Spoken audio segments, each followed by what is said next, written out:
Hello. Hello. How are you? Hi, I'm well. How are you? So good. Finally, it's Good. so fun to talk to you for I real. know this is wonderful. I also realized that when I was doing it, I was like, is it Brigid? Yes. Brigid. Okay. Yeah. Or did Bridget like it but with a D? It's just Brigid. So Okay. most people hear Bridget whenever you say it because they Yeah. don't think about it. But yeah, Yeah. I Brigid. never even thought about that spelling. So good. Right. Oh, okay. Well, we're just gonna go. We're just gonna Let's go. do it. All right. So, welcome to Brigid Gibson, the founder of Vibrant Badass, for being with us here. And you are a passionate, radiant fun coach. You help rule followers turned restless and like help them break out of their expectation cages by reigniting spark and chasing what actually lights them up so that they can live like bold badasses and blazingly authentic people in the lives that they were really born to be here for, and I'm all about that. Yes. So glad you're here. I love your background, all of your Thank art, so you. beautiful. Yeah. How did we find each other? I don't even remember. On Instagram somehow. Okay. I don't know exactly when, but I saw something that you did and I was like, this girl is doing cool things. And I was like, if we lived in the same city, it'd be dangerous. I know, I know. It's so fun to see everybody all over the internet and realize like there are other people doing stuff like me, but then it's like that bittersweet thing of, but you're not right here though. It's you're not right Right. here. Yeah. Um, okay, so when like we're gonna keep going. So we're gonna start with Let's do it. Right. embody joy. And when you reached out and we were talking about doing this podcast, you mentioned how like we could talk about stress management. And that's something I see you mentioning a lot in your corner of the internet. Is there Yes. any sort of like past experiences where you felt like you were a ball of stress that kind of created a catalyst for becoming an advocate for stress management? 100%. Yes. So I was a very high achiever in high school and college. I graduated as the valedictorian of college. So I studied a lot and I don't regret it, but I do think that I had a different experience doing that instead of having a more fun college experience, you know? Mhm. So after college, I just didn't want that to be my life. I was like, I've done all the things I needed to do. Now I can do whatever I want, kind of thing. Yeah. So I just started playing more, and that became a lot less stressful. That's awesome. So, yeah, I mean, I totally get you with like being in your early 20s and kind of feeling like you're not getting that like I don't know, the playful wild experience that other Right. people seem to have as kind of the more default setting. I I wasn't the valedictorian in college, but I got really good grades in up until high school. I was like always pulled out of classes to they try to get Yep. me to take the SATs. They made me when I was like 13 because I was in such high percentile. They made awards up for me. It was really wild. And I understand that like perfectionism aspect of like it's also it begets itself. Like once you start doing it, you don't want to like lose that record. And it's very Right. strange to do that.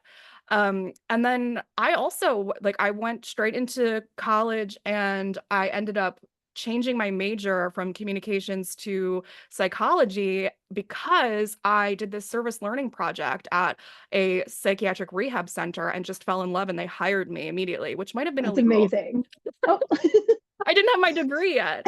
Um, and I loved doing that, but I also had like already I had a boyfriend from when I started at 18, was in college, going to work full time, commuting like 100 miles at least a day. And Wow. I mean, I didn't really get to even consider that there was another option. Like, Right. like we were talking about like just like kind of it's like steady, steady work, work, work until when, right? And then my boyfriend ended up breaking up with me. And that was when I was like, I can't keep going to this job because I keep seeing his house every time I go past it. And that's when I Mhm. started my business, even though I kind of already wanted to, I just wasn't ready. Right. Yep. So it's like there's these weird catalysts that can kind of be like, but then after that, I started just like going crazy and doing like partying and trying drugs and doing everything that I could, like literally trying everything. And I think that that's probably more of an experience that people have than it's talked about. You know, Right. I hear Alex Hormozy talk about how in your 20s you can either go wild and then kind of like reset in your 30s, or you go really structured and then, but there's everything's a give and take, right? Right. Do you have like did you have any illnesses or disorders or anything that like came out of that? I didn't personally, but I did. My mom had a lot of stomach issues growing up, and there was no specific reason beyond stress. And Mm-hmm. so I saw in her that, like, how stress can affect your body, and like, love her to death. She is thriving in retirement.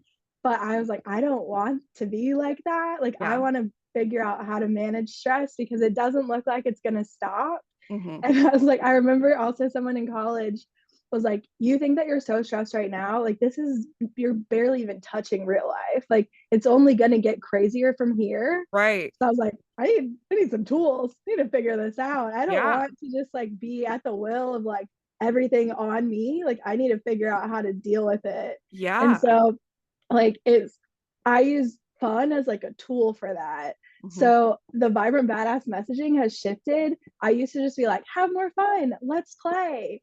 But there's so many times that people are so buried in the stress, they can't even see beyond it. So Mm-hmm. that's why a lot of the messaging is like, how do you be less stressed Yeah. first? And then Exactly. you can play more. Exactly. Yeah. I think that smart people acknowledge the root issue first before we move through it, because then it's just going to keep coming back. So that's really Right. great. I'm interested in the term of stress management versus like reducing anxiety or anything like that. Is there a particular reason that you have made sure to kind of utilize that language?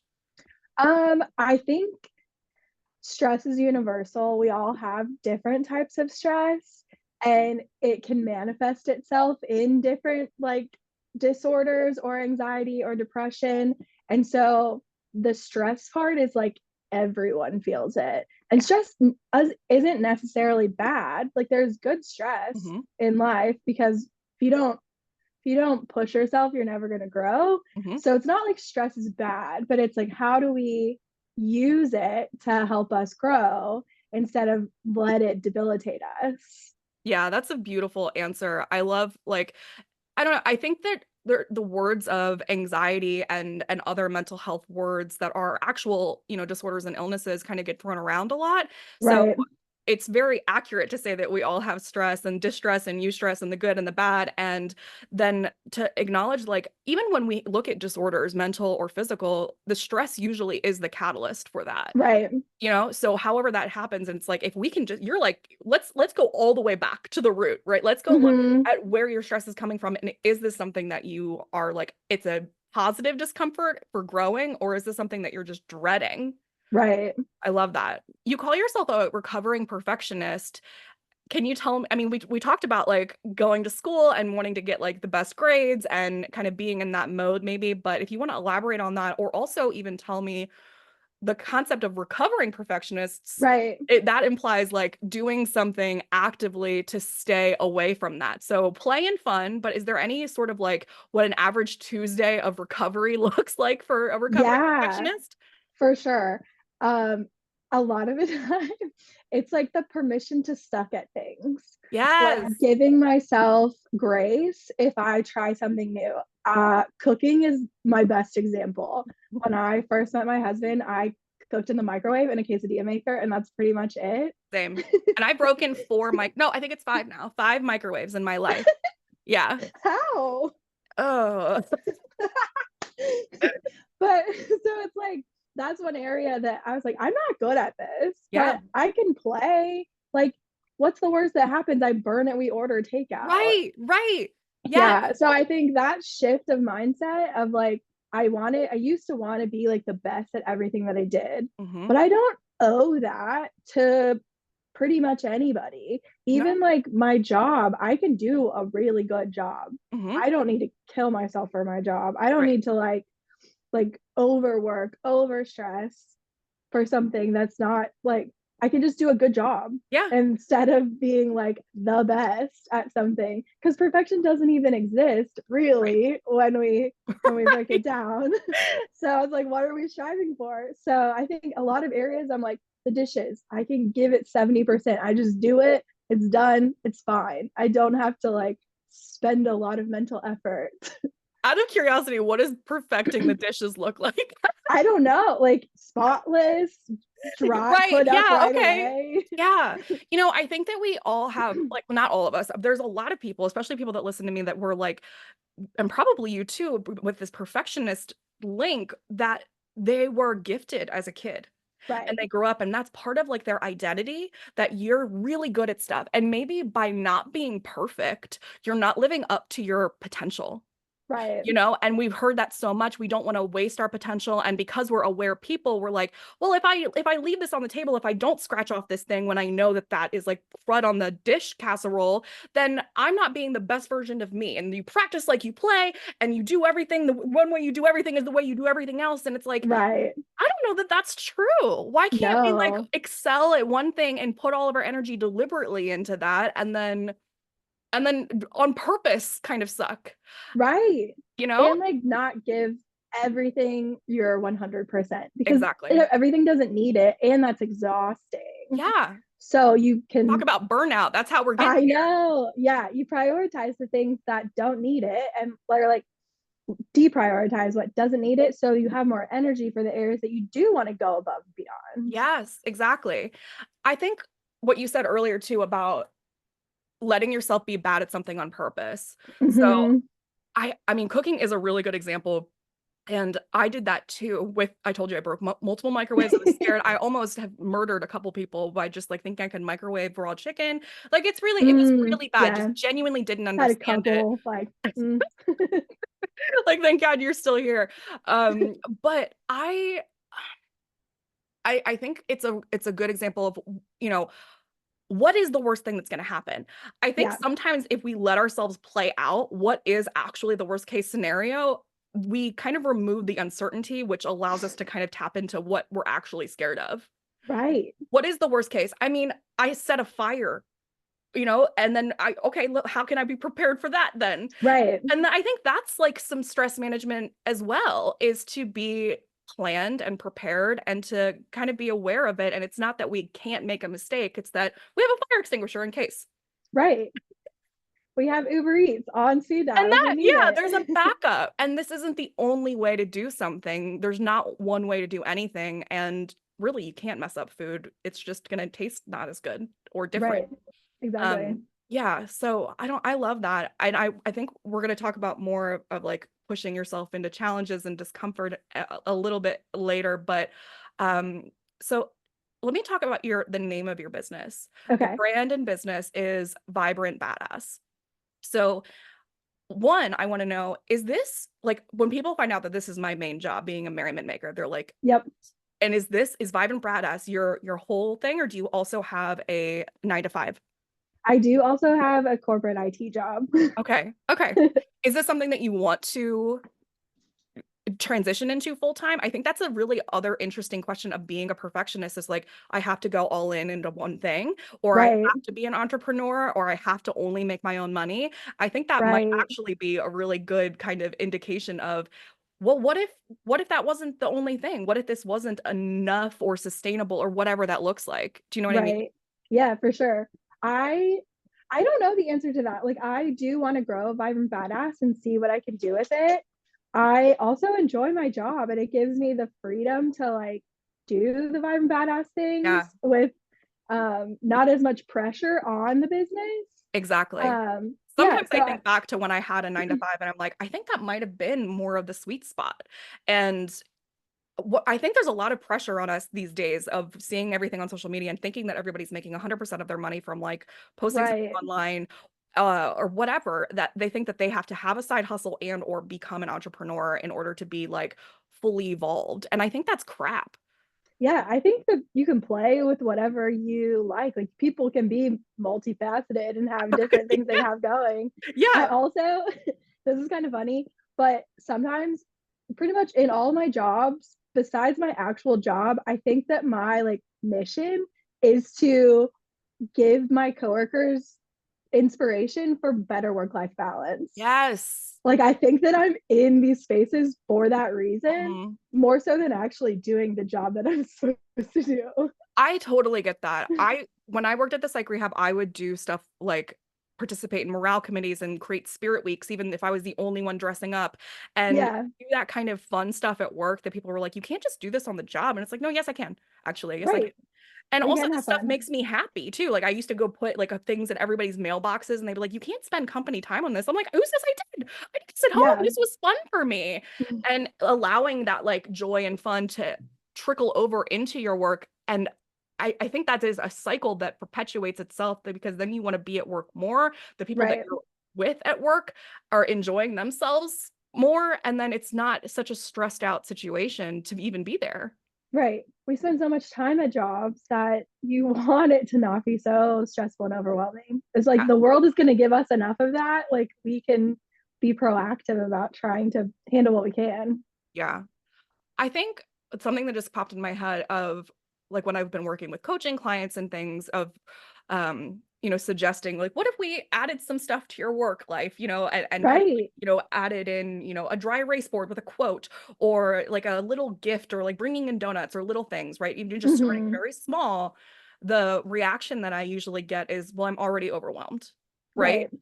So, I mean, I think this is a really good discussion for us to have about like, how do we start? Where so many people will message me and say, I see all these free resources and I can't start. It's too much to Mm, begin.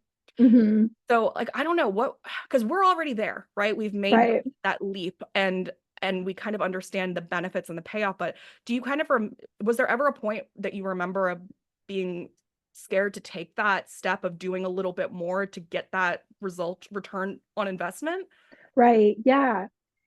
And it is hard. People are so busy, and that, like, we're busy too. We're probably busy doing more fun things than most people. Hmm. But I think a big thing that I've been thinking about lately is that for a lot of people, just existing in the way that I do is what they're going to see. Then that's it. And that's fine. Like, that's going to be inspiration that, like, that's really cool.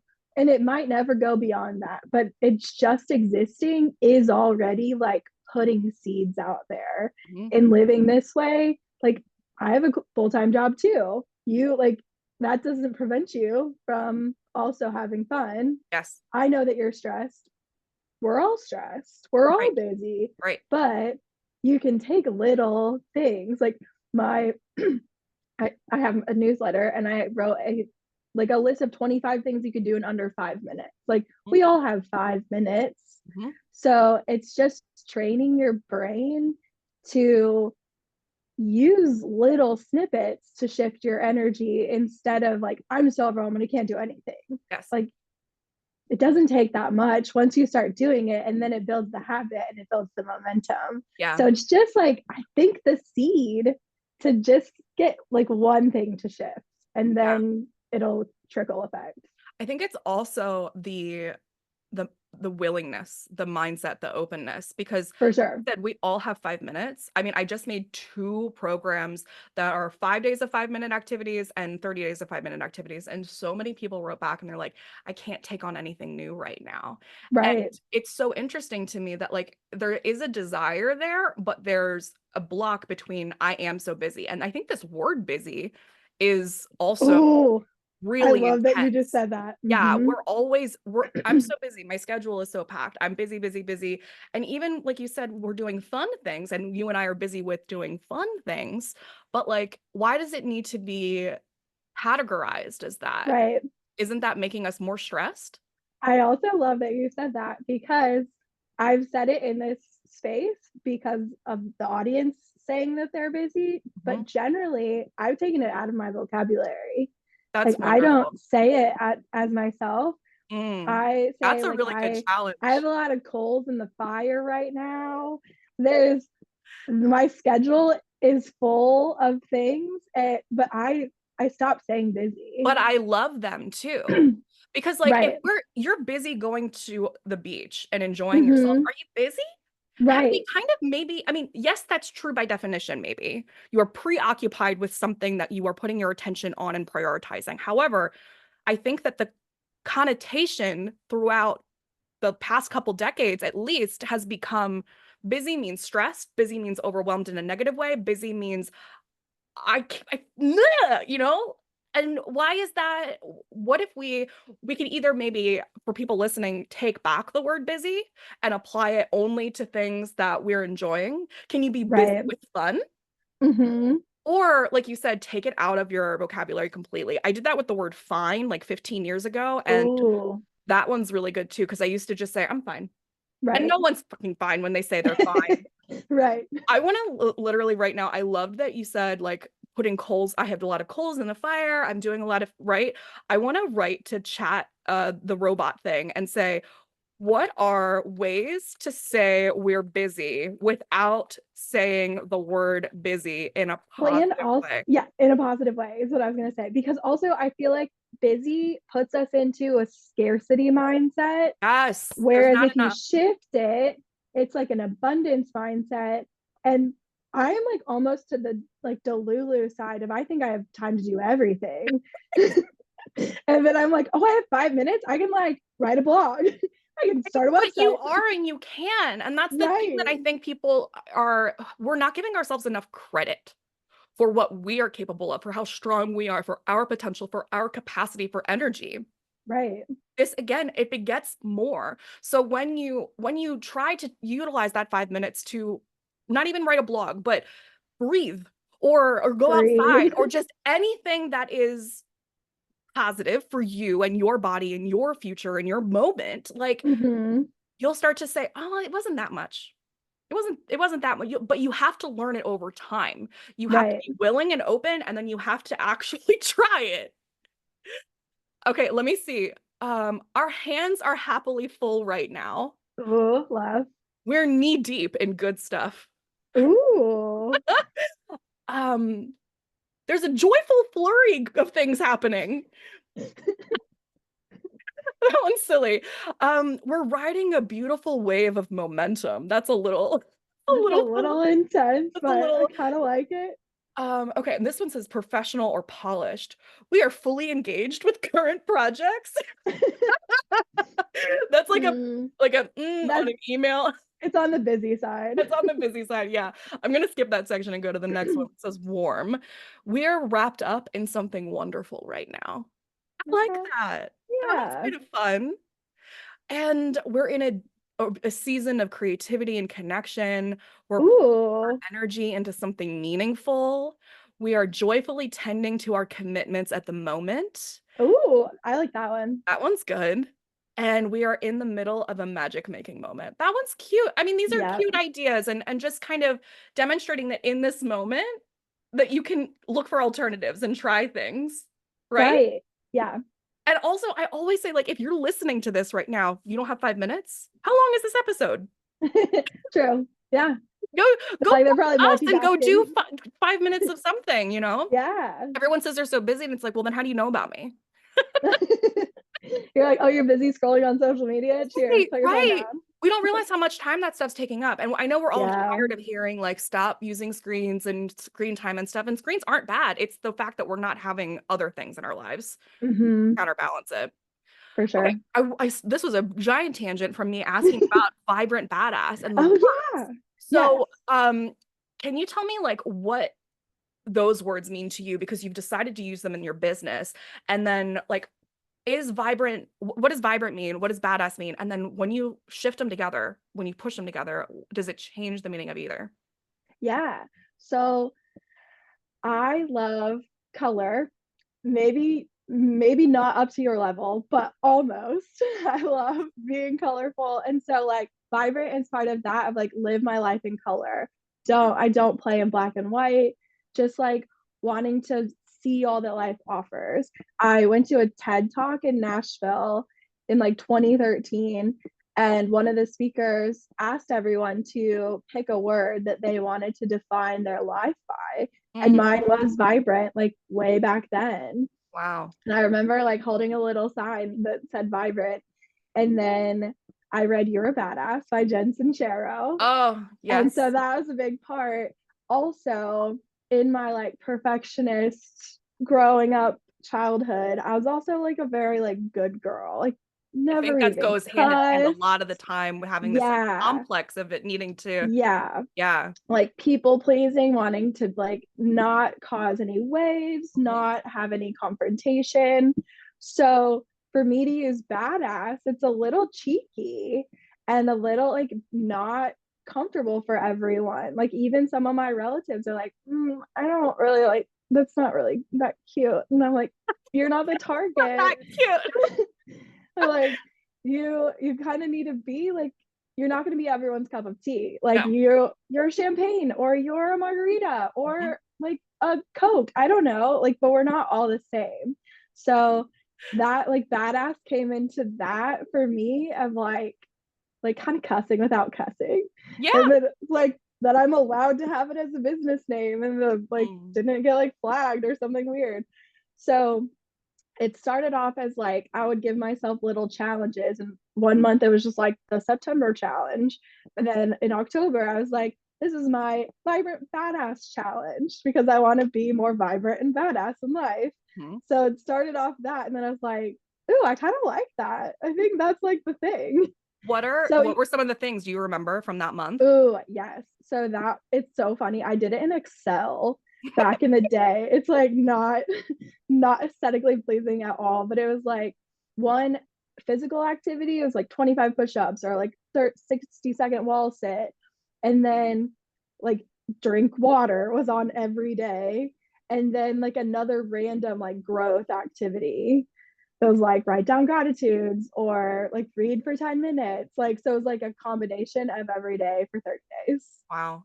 And then you were days. like, that was the month. That was it. That was the kind of thing that I want to keep doing. Yeah. So I started doing it for my friends. I did like a year-long one time. It was 365 things. I love that. I love challenges. I love daily things. I love having things, even if we don't keep at them or we fall off, Right. we just hop back on the Jump happiness back horse. in. Again, not be a perfectionist about it. Right, And exactly. I don't know, it gives you something to anticipate, to look forward to have a theme with. I love a theme. Yes. But Same. hold on, wait, what was I going to say? Oh, your analogy of saying like we're not everyone's cup of tea. I don't know why I've never expanded that into examples of drinks. That was Right. so funny to me. Like no one's mad if you don't like a certain soda or a Right. specific alcohol drink. It's too bitter, it's too sweet. We're just like, okay. And I don't know why I've never really, I mean, it's just kind of an expression, right? We're not Right. everyone's cup of tea. I really dislike tea. I I found out don't that I'm a drink super tea. taster and I taste it like Oh, really intensely. I'm like the highest level of it. So things that are all the list of things that I've been like berated for not enjoying my whole life are things that are on that list. So like tea and that coffee, makes which is sense. bitter, and then like grapefruit and like anything citrusy is too sour. Right. And then like I don't know, people have just watched me like give like snuck me things to eat to watch my facial expression because it's funny. Um, but I mean, yeah, you're not everybody's cup of tea. No. My favorite comedian Pete Holmes has this bit that made me die, and I saw it in person. He was like, "You ever come home from a party and you just kind of smack your keys down on the table and go, I am not for everybody." Yes. And Yeah. that's And you okay. should be because God, Right. what is the even equivalent of it being for everybody? It's probably boring. Yeah. Okay, well, I love vibrant badass. I love the name and I love that it's not just like a descriptor, but it's an expander for you as well. That Right. you've challenged yourself through discomfort to call yourself something that felt out of your comfort zone. I think that's amazing. And it's also like it's not just me. It's like I want everyone to be the most like vibrant, badass version of them. Yes, Like whatever that means for them. It exactly. might it looks different for everyone because what I think is fun is not what everyone is gonna love. Mhm. And so it's like encouraging you to be whatever the vibrant, badass version of you is, Yes. which you're doing a great job. Thank you. I think that really smart people that I really enjoy listening and following teach something very similar and whatever it is that Mm-hmm. lights them up in their way. That is, yours is vibrant badass, mine is merriment maker. I'm just thinking right now this woman online um called Erin May Henry, and she talks about how to be the coolest person in your life. And really these are Yeah. Oh, all I love that. ways, yeah. These are, or maybe it's interesting, I don't know, but Right. the thing is that it doesn't matter. And I Right. think that the same way that most self-help books come back to the exact same principles, and we can find the perspective that makes sense for us, like that voice that helps, or that one sentence you're like, oh, that one makes sense to me. But Right. really just talking about the same principles over and over most of the time. And what we're doing is the same thing. We're trying to elevate people, help people expand, help them feel alive and make the most out of this life through the thing that makes sense to us. And we're also Hmm. trying to explain, like, okay, but you don't have to be like a merriment maker. Like, it's like, what Right. makes sense for you? How do you feel good? How do you do good? I want merriment makers who are athletes and doctors and politicians, because we need it everywhere. And you're like, it's the same thing. It's the same thing. Right. Saying the same thing. For sure. Yeah. We're like, have fun. Yeah. Have fun. Enjoy this Have life. fun. We're not having enough fun. So, I mean, now that you are kind of in a space where you are having more fun deliberately, intentionally, I'm sure there's still stress that creeps in. I think that there's, I mean, whether it's from your job or anything, like I think people think that we have, when people are talking about stuff like this, Hmm. that they're perfect, Oh, right? right. And I just want to know, I mean, I know that you have stress. There's no way that you don't, but what is something that you'll do now, today, like to shift yourself back to center or more fun? Hmm. Um, my my go-to every day is just going on walks. Like, Mm, so in my job, it's work from home most of the time. Like, I go to LA sometimes, but sometimes I'm in meetings like 7 hours. So if I get out of one, I'm like, I need to go outside. yeah. Let me go, like, move my body. I have a dog. So it's really helpful that she gets me out of the house. Every morning we take a big loop around, and we have a pond, and I look for turtles.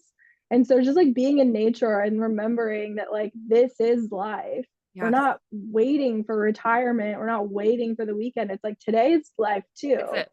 This is it. And this So, might be it. What if today was the right. last day? We don't know. And Yeah. I think that something that like people like us have in common is this, maybe differing levels, but what's called mortality awareness, of just the Mm, understanding that we are temporary, and not necessarily being, I mean, obviously there's a healthy fear of it. We don't want to walk in front right. of a car, and we do want to preserve and survive. But I mean, just being like, well, I'm going to make the most of this because we don't know what's ahead. Right.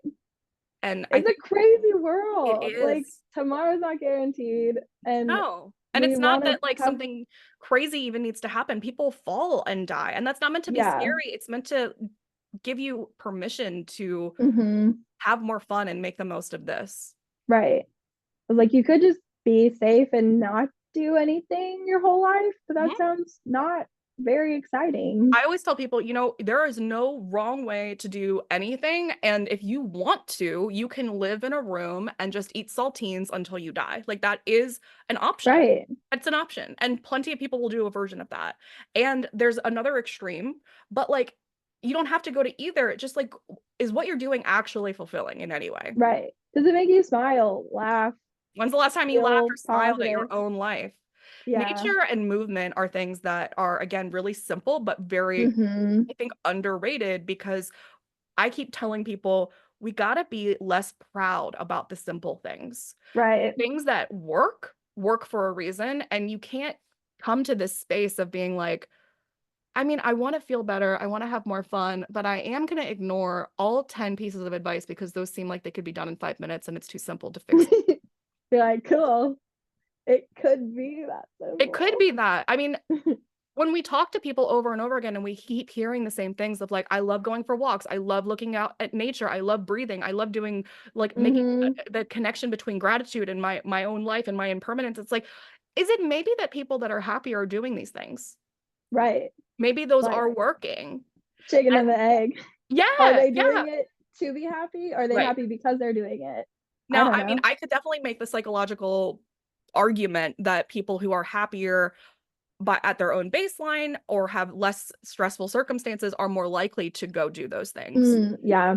But if we're talking to people who are already like, or they're currently in a state of deep stress, burnout, whatever it is, Right. If you do know that there is a link between these activities, between participating in these things and boosting your mood, then why not try them and figure out which one is the chicken or the egg? Like, If it sucks, you could not do it again. If you yeah, find out you hate walking, then don't go on walks. I don't know.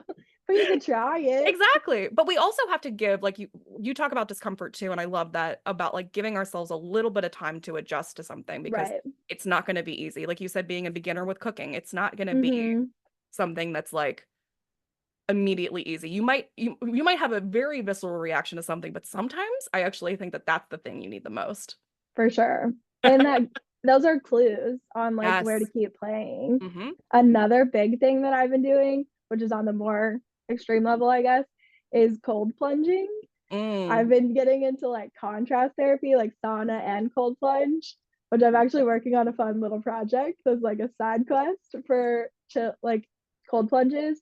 But that's another thing that's like gets me out of my brain, which I'm sure you're probably like this too. My brain is a wild place. It Always doesn't working. slow down. Yeah. It's very like chaotic. Hmm. So doing things that put me back into my body are so good for me Yeah. so that I can slow my brain down a little bit. Yes.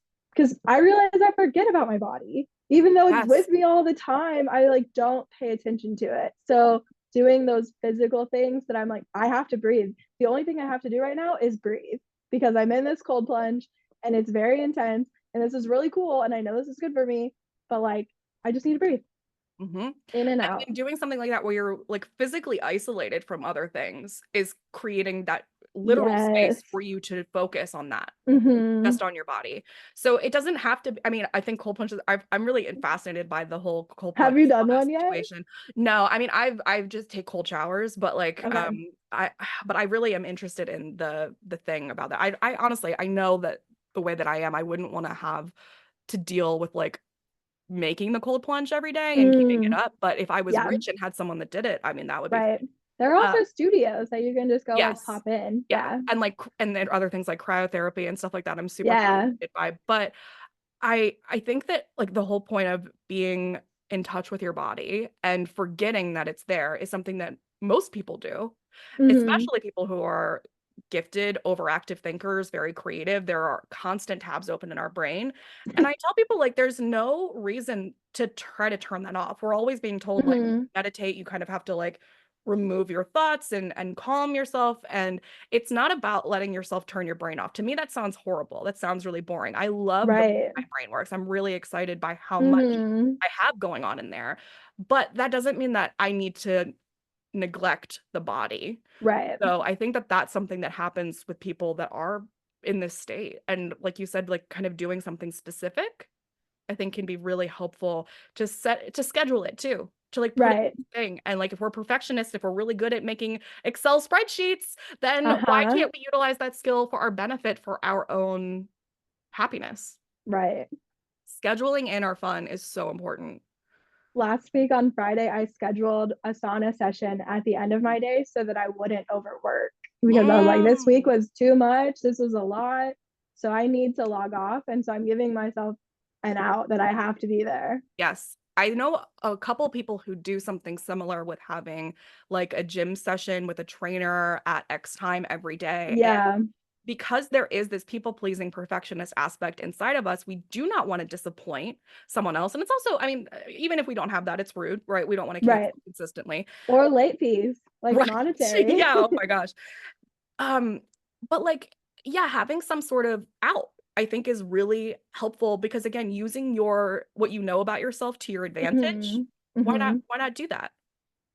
You Like can you always said, come back to schedule work. fun. Right. You can always Exactly. come back to work if you want to. People are always going to ask for more of your time. So you have to carve out time for you. Beautiful. Well said.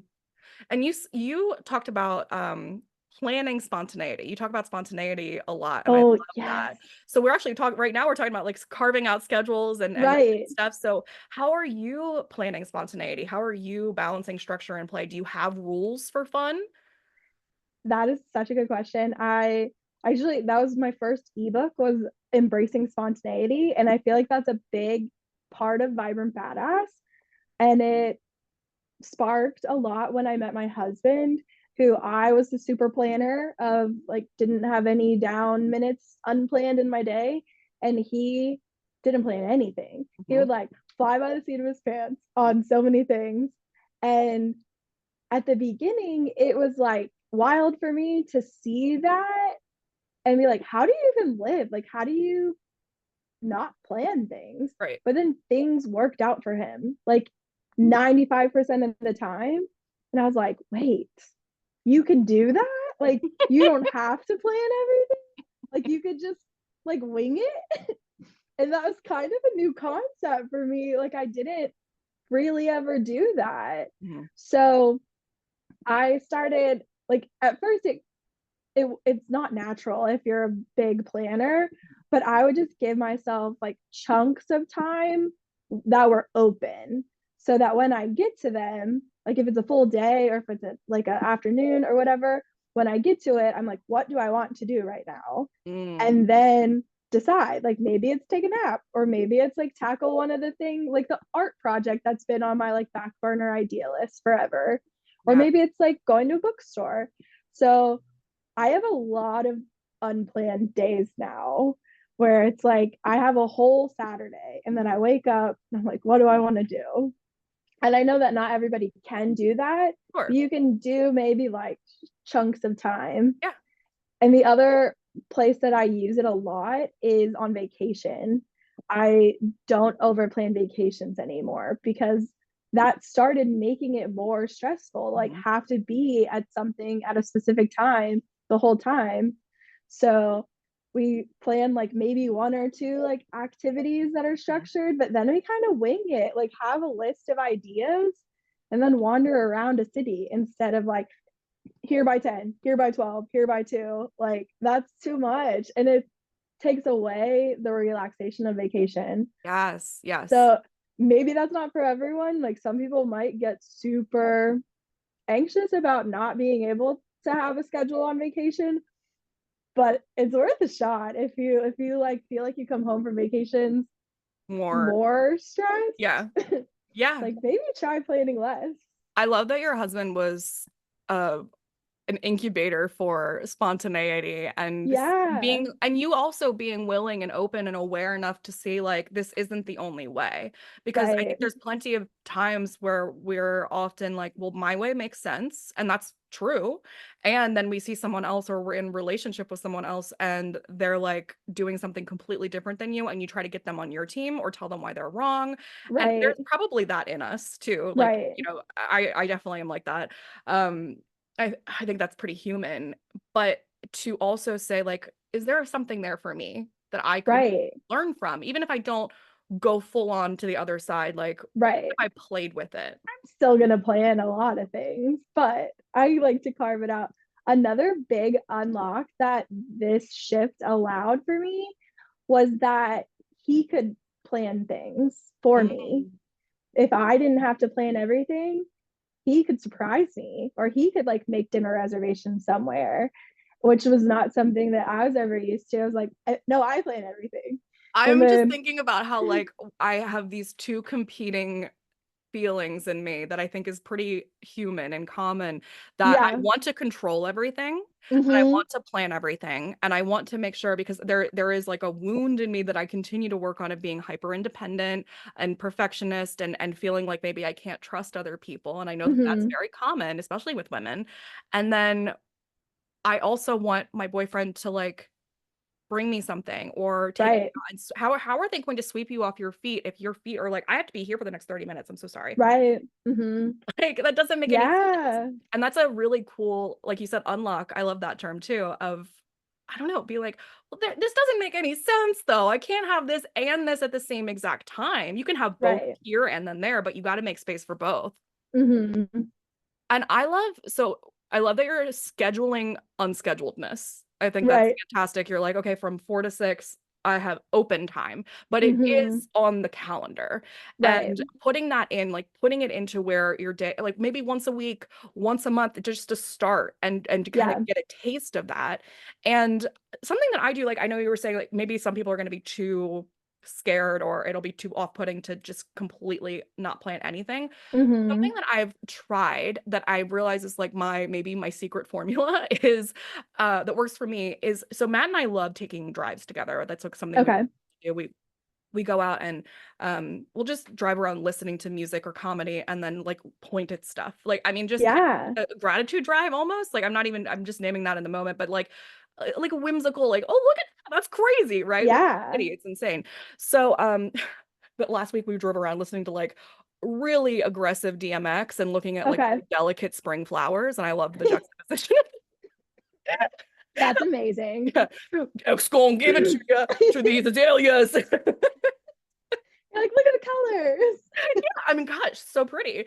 But like sometimes when I say we're just going for a drive, or I say like I want to go out on Saturday, and then I Mhm. don't have a plan, I feel like I'm purposeless or I'm not making the Mm. most, or I feel like I'm not taking advantage of my potential or just of the day even. Right. And I feel bad. And then I'll spend like all this time being like, there's not an event, there's not something like, what am I supposed to do? And I realized that I spent all this time kind of stressing about that. Mm. Mhm. I could have just said like, let's schedule this or a drive, like you kind of have the unscheduled time and make that the actual thing. But Right. I think my ideal sweet spot is to kind of say, you know what? Let's go to this place or let's try to end up here. Right. When I get distracted and magpie over every azalea and we stop, we're not actually late for something because we didn't buy a ticket. We don't have Mhm. a plan thing that we're missing. It was just kind of like a general goal to maybe Right. see a movie later. It's like a side quest. Yes, yes. It's like maybe that's something we'll end up at, but it feels good to have that kind of in your pocket, Mhm. like Right. we can all, and I think that's what plans are for too. It's kind of to remove Right. the uncertainty and I don't know. But I think if you're looking for like a balance of that, maybe it's to do something where there isn't a ticket or a restraint or a time thing of Mhm. like, let's go to a Right. museum, but also let's let ourselves purposefully get distracted on the way. Right. See what the universe has for us Yeah. today. And I love that you asked, like, what do I want to do today? Like, what does I want to do right now? I think that's an important question that we don't ask, even when we have created the Mhm. structured, unstructured time. So it's like, what do I want to do? How do I feel? Like we talked about being disconnected from the body. I think Right. probably very connected in terms of like, And sometimes it might not be like a fun thing. It might be conquering some of the like nagging tasks on your to-do list mhm, yeah, is like out of the options of things to do. what is it What's that going to I bring me the feel? most joy and like Yes. relaxation or whatever feeling you're trying to go for. Hmm. I also Yes. like to call them like Brigid days because I'm like, it's for me. Whatever I'm doing today is benefiting me. Do you smash the words together so there's only one D, Brigid days? Oh, I haven't yet, but I will now.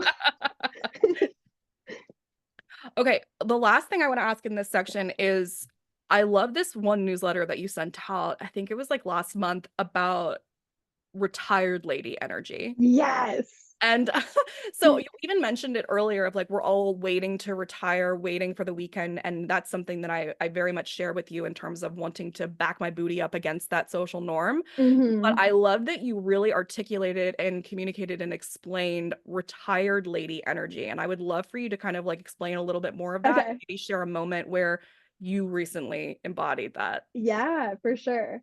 So I think I think I'm an old soul. I also think that retired ladies are so cool. Like Mhm, whenever I first was in like this early vibrant badass lifestyle, one of the things that I did was go to a random book club in Nashville that I didn't know anyone about that was in it. I just like happened upon a bookstore, joined the book club, and I walked in and I was the youngest person by like 40 to 50 years. right? And they loved me and I was so stoked. And so I went to that book club for years and I Mhm. miss it. When I moved away, I was sad. Oh. But they talked about the books, but then they would drop in things like, well, when I was in Japan teaching English, or when I was on a Mediterranean cruise, like just random, really cool life things. I'm like, you Mhm. guys are so fun. Like, what? Yes. So it was just like they weren't in that like stressed out work.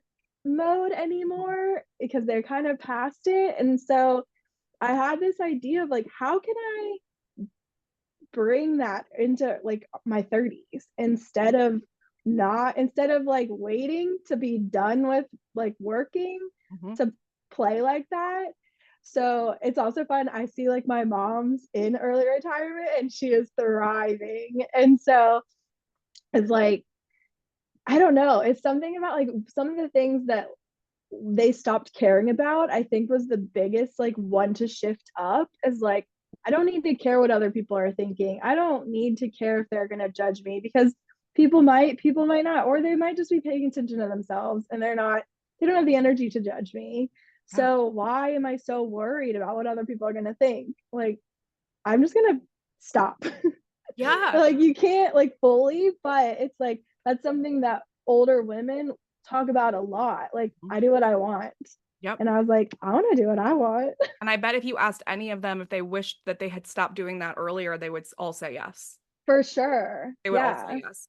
Yeah. I completely agree with everything you just said. I think that we kind of hear like the 20s are for exploring and being wild and making mistakes, and the 30s are kind of for creating like a foundation and building, and then and focusing and Hmm. right. And then that can also be, just as a side tangent, maybe like something that if you're in your 30s and you're not being a perfectionist, being in hustle mode, being productive, like you're wasting this decade. Right. That might also be something that's playing in the back of our brains that we need to kind of look at and remove. And and then in the 40s, it's like I keep hearing this, you come back to yourself. You start Mm. realizing like that you don't need to do all these things, that all these things that you thought were important, or the opinions of other people, or just like becoming more childlike, is something that you get in your 40s. And for a lot of people, because they kind of just like say, fuck it. But Right. I think that like I don't know that we don't need to wait. I know that. We No. don't need to I wait. If you're 18, no. don't lose it. And Right. if you Yeah, haven't don't lost it, lose it in the don't first lose it. place. Yeah, don't lose it in the first place. Exactly. I think I don't know. A lot of the things that the people are like, here are the life lessons that we need to start doing. I'm like, I already know that. Like, I already know that we shouldn't care about other people's opinion. Maybe that's lucky for me, but Right. I do know that it's a deep hindrance on us to care so Hmm. deeply about other people, to push away anything that we feel is childlike, to care so much, to try to be a perfectionist. Like all of these things are things that cramp our expansion and experience Hmm. this world. And anyone Right. that you listen to that's like 90 or whatever will say, like, here are the things. It's like, those are all the things that we need to be doing. Absolutely. Right. I love the That's return. what sometimes when I say things, I'm like, doesn't everybody already know this? But I'm like, maybe they do, and maybe it just hasn't hit home yet. I Maybe think they need to that's hear it for like the thousand and one first time. I don't know how to say that. 1001. I mean, yeah, I think there's so many times where people will message me and say, I already knew this, but hearing you say it like that made sense. Right. And I think that that's one of the reasons, like we were talking about earlier, how you're a vibrant badass. I'm Marinette Right. Baker. She's, be the most interesting person you know. It's all kind of the same thing, but when you Hmm. do it through a different lens, sometimes you wake up, and sometimes you weren't ready for the message, even if it was perfectly curated for you 10 years Right. ago. Because when the student's ready, the teacher appears, right? Yeah. Yeah, That's what I think I said it earlier, but it's like laying seeds. I'm like, maybe it's it's not, I'm never gonna see it blossom. Maybe somebody sees something in mine and then your message is the one that hits home. exactly. And that's okay. Like we are all just putting more good vibes into the universe. Yes, yes. I I had this like about like 6 months ago, I had this weird, it was like post surgery and all these like scary cancer things and stuff. It was kind of compound with that. And I had this like very long week of this. I mean, I have existential crises daily, constantly, all the time. But like this was like a really intense and sad one where Hmm. I was like, I don't know that I matter. Like, and Mm. not in a, oh, specifically me, fuck you kind of way, but Right. in terms of humanity, in terms of Right. existence, in terms of all of this, I'm so small. And usually that Hmm. makes me feel really empowered, like looking Mm. at the sky and seeing the stars and thinking about how far and big they are and how we are so small, and it makes me feel infinite in a Right. positive way. And I know that's not the case for most people. I feel lucky about that, and I think that's also something we can challenge. But I Oh, I just lost my train of thought. What was I talking about? Oh, the existential crisis. So Right. um, I, I was like, I don't know. Can I even look and think about how I have made an impact in a way that someone else couldn't have? If I was removed, like if I Mm, wasn't born, what would actually be different? And that was kind of the mm, thing that I was trying to follow. And I looked and I thought about how I was like, there's some really amazing things that people have told me that I've changed in them, right? yeah. Um and they said that like I helped them or they lost 200 pounds because they read this thing and felt like they weren't going to start loving themselves. And then it kind of pulled me out of it even further, honestly, because I thought it doesn't matter. Whatever they would have read next would have been the thing for them, you Mm, know. And I think that that again is can be really empowering.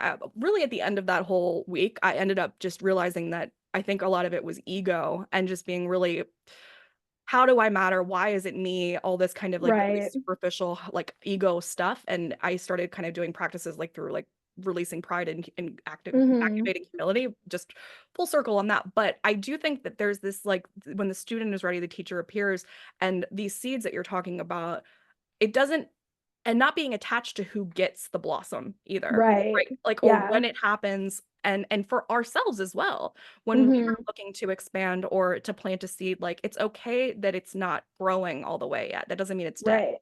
Yeah. Okay, let's move into, I feel like we can talk forever. I know. Create joy.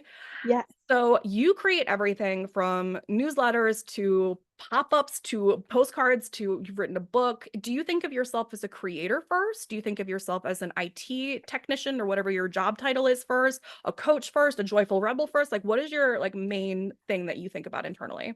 Oh, that's a good question. I do think that I'm creative. I think that there's so much and I in my brain and then there's things that like if it's in my brain and I just have to do it. Hmm. So that's like a big part. Like sometimes it's like an art piece or like an art project. Sometimes it's a like random side quest. Sometimes it's a book. Um so I definitely think that I'm creative. Side note, I think that everyone is Oh, creative. absolutely. Yeah. And I think they have it in them. I get so annoyed if people say, like, I'm not creative. I'm like, you just haven't figured out what you're creative in. Yeah. I But think we it's think in that we you. need to be a good artist in terms of drawing or Right. painting in order to be Yeah. creative. And it's, I don't know where that came from. An I emoji. don't know. I don't know. Yeah. I was at this thing the other night where we were my friend Jess has this project called Have a Nice Day, and she Okay. gets these like uh blank coffee sleeves, and everybody gets together and they draw and they write positive notes on them, and then she goes and she delivers them to multiple cafes, and then that day Hmm. everybody's coffee sleeve has a nice little note on it, and it's Yeah. this amazing cute project full of Yeah. kindness. But I was sitting at this table and this woman was like, oh, I just can't draw. And I was like, I just like looked at her. She was so creative. She was like, I could just tell that she was like, it's like she was fashion, beautiful fashion. And Right. I don't know, I could just tell that it was like exuding from her.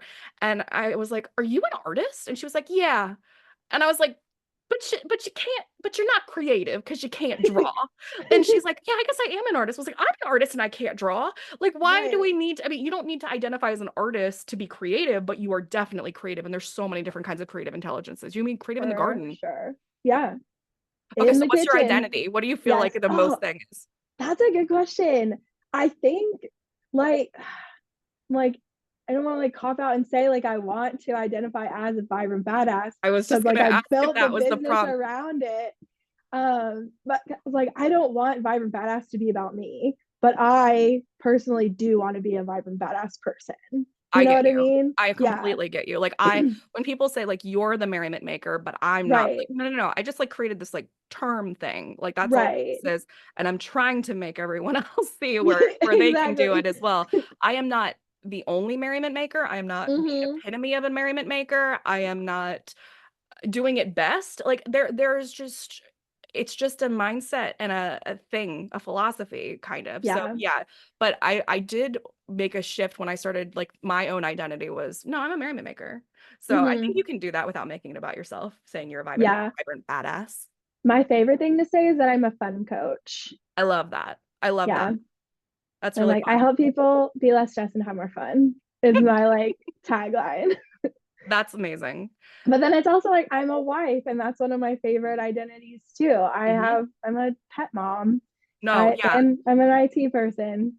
Not Not my favorite thing. not I was trying like, to put you into a box. I'm just curious no, about like yeah, your internal like, who am I? And what yeah, comes up is that. yeah. Yeah. I was like, I talk about Vibrant Badass before my job most of the time because I also read something in my 20s like nobody cares about your day job, and I also agree with the like statement like my job's the least interesting thing about me. Like there's 10 topics I could talk about before I would really want to talk about my job. But this is also a job too. It's just something I Yeah, think again, the way that we talk about like busy being a negative thing, I think sometimes we think exactly. that job needs to be something Yeah, that is a duty that's dreadful or all these things. And you have two jobs. You have at least two yeah, jobs, you know? yeah. Most of us have multiple jobs. I know. Yeah. And And roles that are like not even jobs, but like things that we do. and it just depends on how you want to look at it. Like being a wife is a job, being a mom is a Hmm. job, and whether we want to categorize like what kind of work goes into that. But like Right. um the I love Gala Darling, and she has something she says that's very similar kind of in the messaging of she says feeling good is your job. And Mm, I love that as like a guiding principle too. I mean, I say yeah. you have to feel good to do good, and it's just so similar. And I really, God, I love her. But um the feeling good being the thing that is maybe like helping you through all of the other jobs too. If feeling good is Yeah. your job at the top, then how can we think about everything? I mean, I don't know, because if it's not really a job, But it gives you the energy to do your jobs well. and that too, absolutely. And That's to why also not like bite people's heads off when they annoy you in jobs. Like if you're so high strung and like something happens, you're gonna like, yeah. yep, But if you are like more calm at your own, like in your own self, feeling good in your own body, in your own like life, then when something happens, you're like, okay, let me deal with that. yes, exactly. We're improving our vagal tone. We're Mm-hmm. increasing our capacity for peace and calmness and resilience and perseverance and fun while we're doing it. So it's like this proactive measure so that when Right. adversity and stress does come, which it inevitably will, Mm-hmm. you don't have this crisis, breakdown, and reactionary thing where you end up being kind of ashamed of yourself because you knew Or even if better you than that. do, you give yourself grace. Like Yes. you can allow yourself to have that reactive moment, Mhm. but then be really kind to yourself instead of like, oh man, I shouldn't have done that. Like that was really bad. You're like, okay, I did it. Let's Let's brush it go. off and keep going, because are we just going to Right. keep focusing on this thing? And isn't that a way of like Giving it too just much power. procrastinating again on our Yeah. own lives? Yeah. Yeah, that's very true. So it's not even just that we're not going to respond reactionary, maybe in a way that doesn't really align with our ideals and values, but it's that if we do mess up and make a mistake, we bounce back so much quicker. Right. Yeah. So you have a book called Magic Moments, and Yes. it's encouraging I was like, wait. people to slow down. Yeah, go grab it. I was Slow like, down, notice beauty. I love that you I wrote a meant to book. have it. There it is. It's so cute. It literally matches your outfit. Stop. I know. So I have a book fair that I'm going to later. So I was like, oh my gosh, it's gonna match. Oh my gosh, it's perfect. It's literally like you took a picture of that and then put it on the I cover. know. It's so perfect. Oh my gosh. So tell me more. Okay, we're talking about slowing down and noticing beauty. Yes. Why is this important? Why do you think this particular thing is important? I think that it comes back to like the busy mindset of when we're busy, we feel like we don't have time and we just like rush through life. But when you start to pay attention to your own life, you kind of slow down time Yes. because you're more present. So you can feel calmer, less hectic, less chaotic when you're paying attention to your life. Like, even just like drinking your coffee instead of rushing through it and be like, how does this taste? Like, oh, this is really good today. I'm stoked to be eating or drinking this. Mhm. And or like seeing the turtles at the pond on my morning walk. And like every time I see a turtle, I get stoked. It doesn't matter if it's like 7 days in a row of seeing turtles. I get more stoked about it. So It's just like there's so much already around us that's beautiful and fun and like street art, like stuff that you put on, like you go on your quests and do like sidewalk chart. Like noticing that if you're just walking, you could just pass it and be like, whatever. Or you could be like, this is cool. Somebody made this. Somebody put this sticker right here, like to make me smile. Like there's just so much. There's so many like Easter eggs of joy in life if Oh, we that's great. start looking. Yes. Honestly, that's the reason I do street art. It's one of Yeah. the motivations behind the modalities for a lot of the installations being interactive is I always say, I just want to get you off autopilot. I want you to be Mm-hmm. walking and look up and be like, oh, and whatever you were so focused on or worried about or sad about, you're at least now you've shifted your focus and maybe you're becoming a little curious. And even Right. if that curious is judgmental, like why would someone do that? Why would someone waste their time? It's Then still you're still training having a different thought. And I wish we were in a world where I could do that like on every aspect of every street. I mean, then I guess we could make the argument that it's no longer novel, but right. like I love this idea of the Easter eggs of joy in life and that we're not really looking for them all the time. Or like I feel like that's the default mode of society at this point is to Mm-hmm. just you walk down the street, you don't make eye contact and don't look at anything else because you're probably on your phone or you're worried. Right. And that's not a way to be like, even if you're like, yeah, I mean, that's me. I mean, okay. And is that how we want to keep going? Is that what we want to keep doing? Can we I continue? don't think so. I don't think anyone really wants to do it unless they feel like an addiction or codependency related to that. And I mean, there's always secondary benefits from not doing something else, right? It's like the Right. reason that we haven't done that thing yet is because it makes us feel like we have status, or it makes us feel like we have this specific group of friends is also doing this. You know, there's so many different Right. things that we might not get if we make that transition. But I don't know. I love the whole the way that you say it is just slowing down and noticing beauty and Mm-hmm. think about it as getting off of autopilot and it's this Right. again it's the same thing. It's like we would be dangerous in the same city. I know. Well, that's also why I called it like magic moments because you can either think that like nothing is magic or you're Everything like, is. everything is magic if you look at it. And Or that like, is literally I think it might be Miracles that Albert Einstein says that quote. You can look at yes. everything as a miracle or nothing is. Yep. And it's so funny because I was just about to bring it back to when you were talking about kind of like slowing down and taking time and looking at the turtles and drinking your coffee slower and thinking about it and all these things that I definitely agree with. And I'm also here to think about like I always love playing devil's advocate and I also love Mm-hmm. just thinking about like the resistance that people might have to doing something and why is it that they're not integrating this thing into their life yet. And Yep. that thing might be like I have 10 minutes in the morning, right, to get ready. Right. And it's not that that isn't true. It's that we can also like one, I think be deliberate in how we're scheduling things a little bit more. If there can be seasons where we're actually busy, right? Right. That's happening. Maybe there's Mm-hmm. something has happened and whatever. But like if your whole life you never have 5 minutes, something needs to fucking give.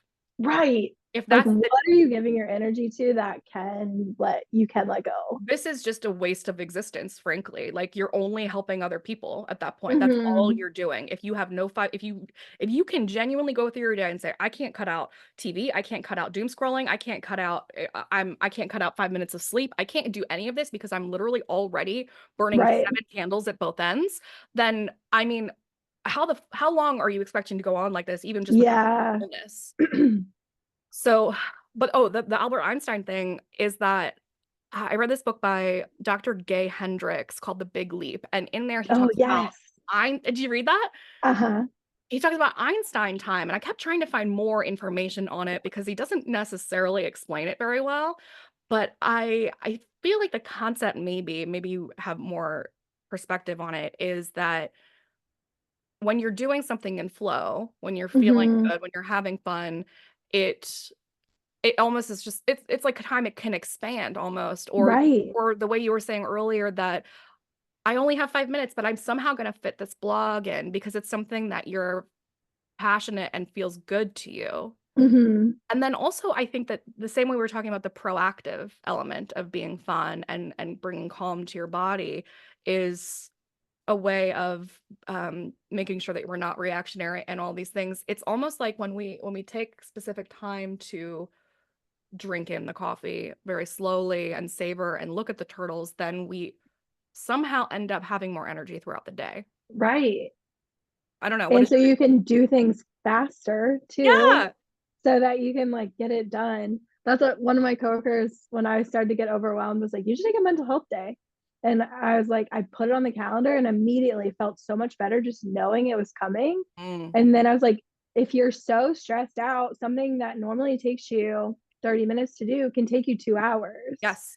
If you're So, ruminating and you're worrying and like whatever, like you're not really focused. Even if we just right, listen to something, a song with lyrics, our brain is going somewhere else. Like it's not giving us our full capacity. So why on right, earth wouldn't that be true if you're worrying and you're stressed? right. Like a 10-minute walk can help you shift your whole day to then get the 10 things done in 2 hours instead of 5 hours. So you're getting Exactly. 3 hours back. Yes, exactly. And I do So that you're with kind like of just making buying sure this my time. space is clean. Like if my space is super cluttered, I have a much harder time. It's not that I can't do it, but I have a much Right. harder time focusing. And I just know Mm-hmm. that when I feel good in the space, I will perform more effectively and quickly. Yep.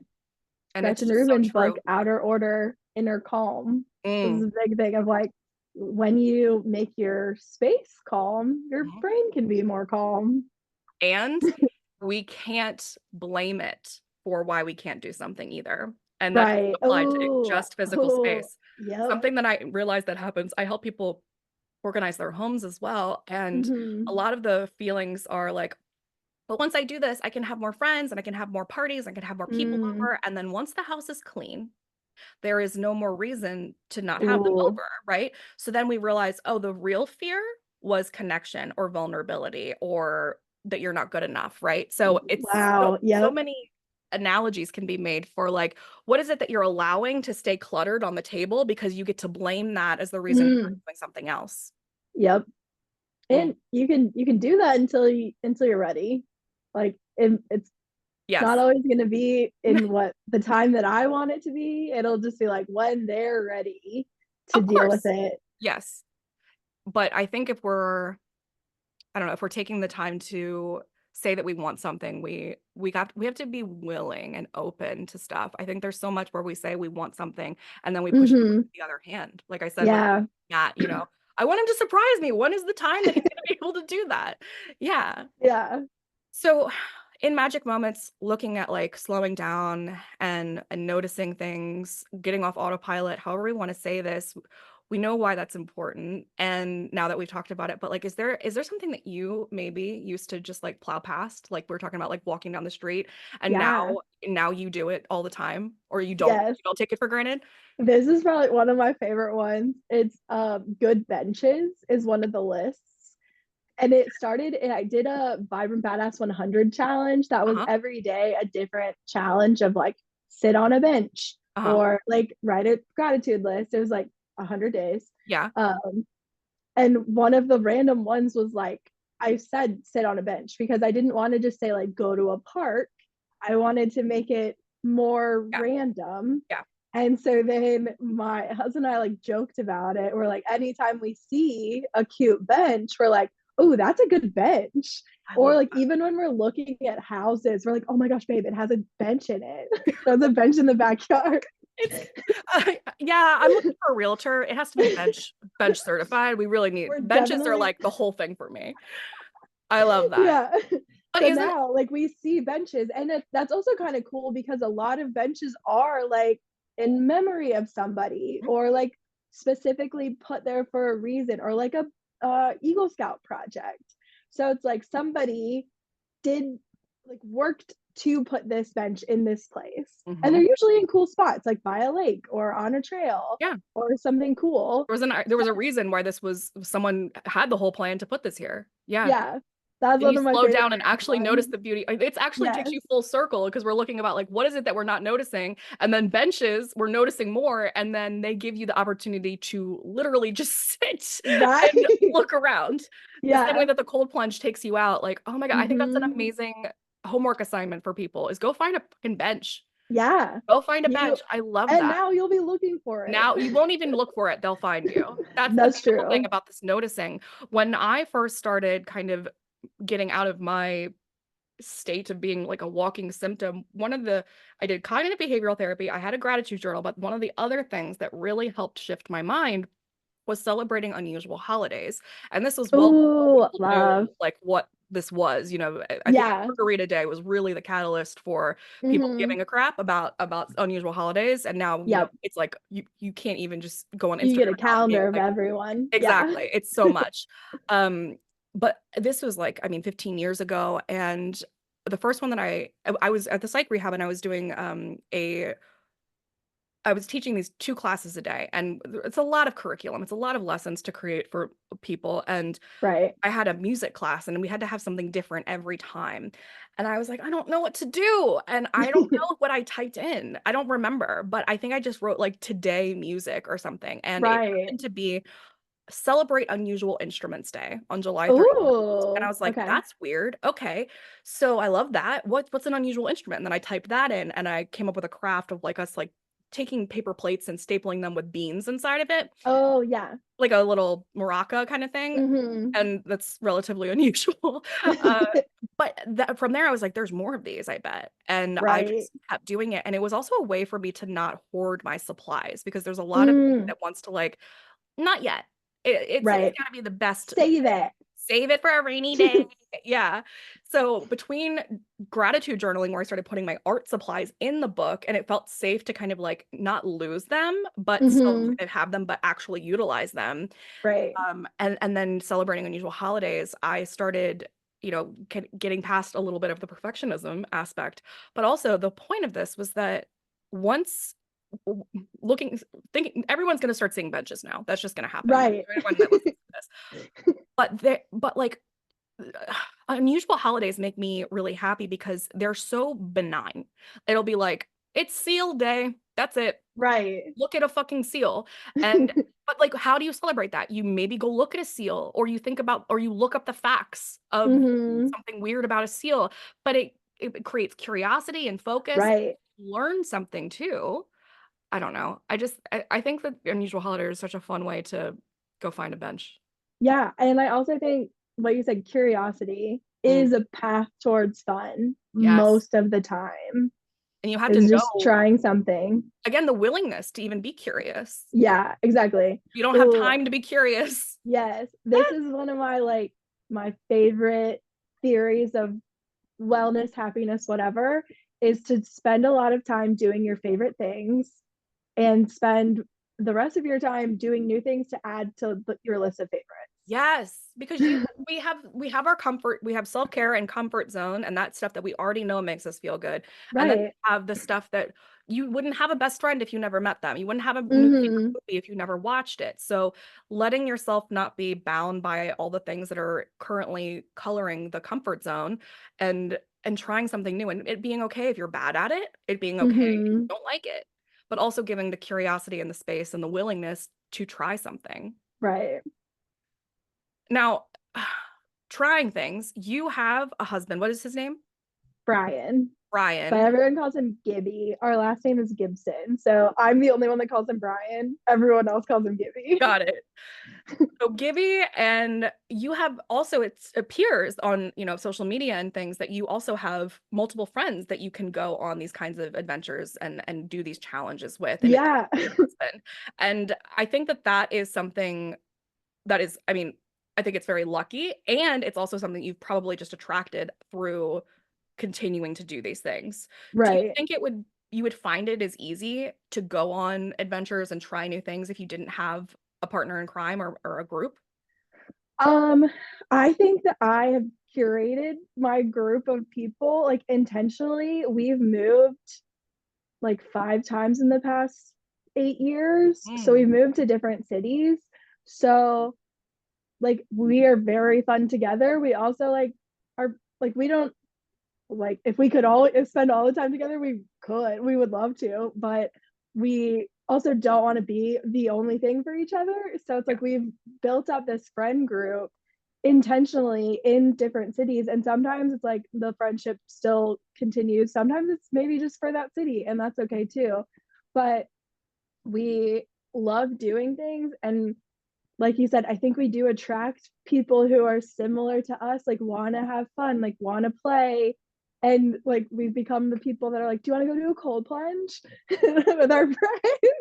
Yeah. And then we can go to brunch too. Right. But Yeah. yeah, But we I was need like, people, I think, in the friend group like us to be pushy and be like, let's try yeah, this new thing because you're probably not going to if we don't talk about it. yeah. But Or then, even sometimes for the planners that you can invite them to things that they can say yes to that they don't have to plan because they mhm, might not have anybody else in their life to do exactly. that. So it's like that's another thing is like I say yes to things, but I also plan things to invite people to. So it's a balance of both so that other people can have a balance too. Yeah. If we're Yeah. if we're always complaining that we're the ones planning things, then we have to one be able to say yes and release control to doing other things. Right. But it's like if you feel that way, then also maybe if you it's like I mean, I know you like sending postcards too. You got to send mail to get mail, you know? Exactly. So you gotta maybe you have to put in a little bit of effort up at the top to plan things for someone else so that they will reciprocate that. Right. And I think that something that I can feel like people being like, well, when we're talking about this is, not having like it's, I don't know, here, let me take it back. I remember about a decade ago when I first started blogging and I was posting a lot of lifestyle pictures and fun things that I was doing. And it wasn't even necessarily about a business in any way. Right. I got these messages really frequently that would say, well, it's easy for you because you live in a city. Oh, And I one night I just was like, I'm done with this. And I messaged the person, the most recent person who had messaged me back, and I said, where do you live? Tell me what city. And it was I mean, a really small town in South okay. Dakota.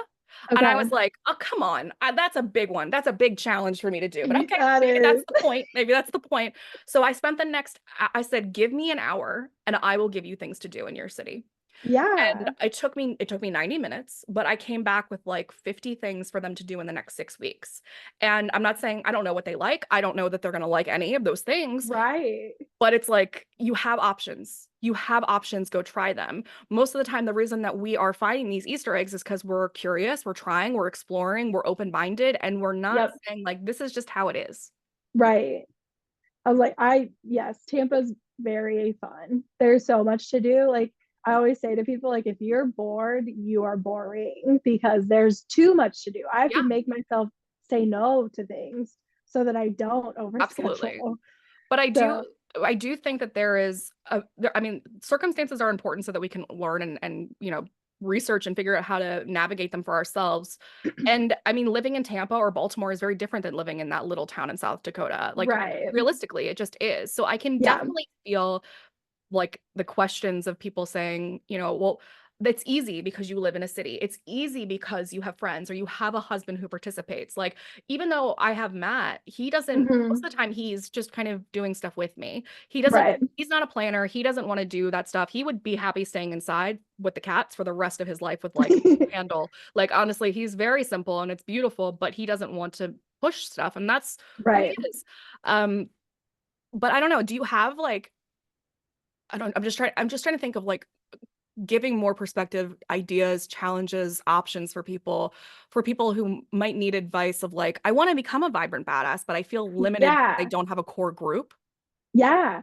Um, I can like say some of the ways that I've intentionally built it is uh in in cities that I've moved to, I usually find like a new to whatever, like girls group. Hmm. And they're like sometimes they're hit or miss. Sometimes there's like thousands of people, and sometimes you post and you get connection, or sometimes you don't get it all, Hmm. or people plan things and nobody shows up. It's very hit or miss. But that's like one of the tools is like Facebook groups. Hmm. There are tons in different cities, even probably in like smaller towns too. There's some sort of groups or like meetups or things like that. And so that's something that you can start to attend things that other people are planning without having to plan them, Mhm. and like kind of release the awkwardness of like maybe I show up and it's not my thing and I hate it and I leave. Mhm. Or maybe you meet one person that's really cool and then you meet them for coffee later. So it's like releasing the expectations when you start to branch out of like it might suck, it might be awkward, but like it's not gonna hurt you. Right. So is like attending things, finding fun things in your city, like being willing to go by yourself Yeah. is a thing. And then I usually, for a lot of things, I try to just get one anchor friend and then invite a bunch of other people. But at least if I have that one friend, we're going to hang out and that's cool. And Yeah. I don't like release expectations after that, but Yeah. invite more people. So then you start just like building the connections. And sometimes it's like it's not even meant for me to be this person's friend, but it's for this You to meet event to someone happen. through, Yeah, yeah, yeah, I it's know. so funny when that happens, and I'm like, I mean, kind of jealous, but it's fine. Yeah. No, But it's it's like the right connections just like will happen if you're open to it mhm. and just start like playing. Another fun thing that I do is whenever I meet new people, I put an emoji in my phone connected to them. So like in Tampa, it's the palm tree. But when I moved to Oh, Wisconsin, it was like a cheese emoji. So then if there's something that I want to do in Tampa, I search the palm tree emoji in my contacts and I'm like, who can I invite? And I have like a bunch that's of adorable. people. So maybe a lot of them are like acquaintance level, but nobody gets mad when you invite them to do something fun. The worst They're case, they usually don't just like, oh, respond. bummer. Yeah. Yeah. Worst case, they don't respond Yeah. or they say they can't do it. But then usually they're like, oh, thanks for thinking of me. Yep. 100% on everything. I'm thinking about, look, first of all, I mean, I think we do need to be willing to go alone, and there's a lot of work that might need to be done in order to do that. But most of the time Right. that we get confidence is just by doing the hard thing and then learning that we were strong enough to do it and that it didn't hurt Right. us. That it's okay to burn the food and order Uber Eats. It's okay. Mm-hmm. And for somebody who might not have like a partner or a core group and they're going out, I think the fact that you've moved so many times is actually very like helpful information to have for people. It's like you've started over multiple times and continue Right. to have friend groups. It is possible. And I mean, maybe you could move. That would be an option for some people. But I think a lot of times people think like, well, I'm just here. There's no one here, and it's just not true. There Right. are other people who want to do similar things to you. Right. I remember one time I went to the one of my favorite places here. It is my favorite place here. It's called the American Visionary Art Museum, Mm-hmm. and it's they have events and stuff. And I went one time and I went alone, and there's other person there who was dressed up in like a silver suit and a hat, and he had this little octopus tentacle coming out of his pocket, and I was like, fuck all these other people. I want to know who that guy is. And Yeah. just by being himself, he made me want to interact with him. Right. And then when we started talking, it was like I've been friends with him ever since, and he's somebody that I can call. And I mean, talk about not planning. This guy, you cannot schedule something with him, but you can text Mm. him at 4 in the afternoon and say, "Where are you? Do you want to do this?" Ooh, He'll say, "Yeah." Like I wish I could just have we're the those an people iPhone sometimes. finder. Where is Desmond? Yeah. It's so interesting. But I think like being exactly who you are and not trying to dress or speak or anything in a way that's different from how you authentically are Right. is helpful, because then you're just going to attract like people who don't make sense for you. Right. And then I don't know, like having something planned in your pocket if you're anxious to say as an Mm-hmm. opening line or something. Um, Yep. but like the point of me meeting him at that thing is that we both went to something on a Wednesday night that was random. And we both Right. have that in common, the fact that we're willing to participate. So if you are trying to evolve yourself and do something new, then you're going to have to do new things. And that's where Right. you find the people who are either trying to do the same thing and evolve in that way, or they're already doing it. Right. Yeah. Um, okay. I also wanted to talk about discomfort. So I love that Okay. you do the cold plunges. I know that Mm-hmm. are we good to keep going a little bit? Yeah. What time do you have to go? Like, I think I have like 30 more minutes, so we're Okay. good. So I love that you do the cold plunges and are kind of purposefully putting yourself into a state of, I mean, we talked about maybe why that's a secondary benefit of, Right. calming yourself down as well. But you also have continually come up with your own challenges and participated in them. And I think that maybe we have something in common of just kind of trying to be a human guinea pig, of just trying everything, Mhm. what works. Can you, I don't know, tell me why you feel like it's so important to be uncomfortable? Yeah, I think that it is a muscle to be able to handle discomfort, and so I like to play in, like, safe ways of being uncomfortable Mhm. so that I can build up that muscle because inevitably, life is gonna throw stuff at us that's gonna put us in an uncomfortable situation or an unfamiliar environment. So I'm like playing to become more resilient to know how to better handle things when Yeah. they do come. Yeah. Or when I have to like take a big scary jump, it's like, oh wait, I've done all these other like almost as scary things. Like I can push myself more now. Yes. And that's Like what I I meant with can like getting confidence is usually as a result of doing something hard and then being like, oh no, right. I have all this list of things in my head that I know that Right. I've been able to do. That was kind of hard and I still did it. It's Yeah. proof, it's evidence to yourself. Mhm.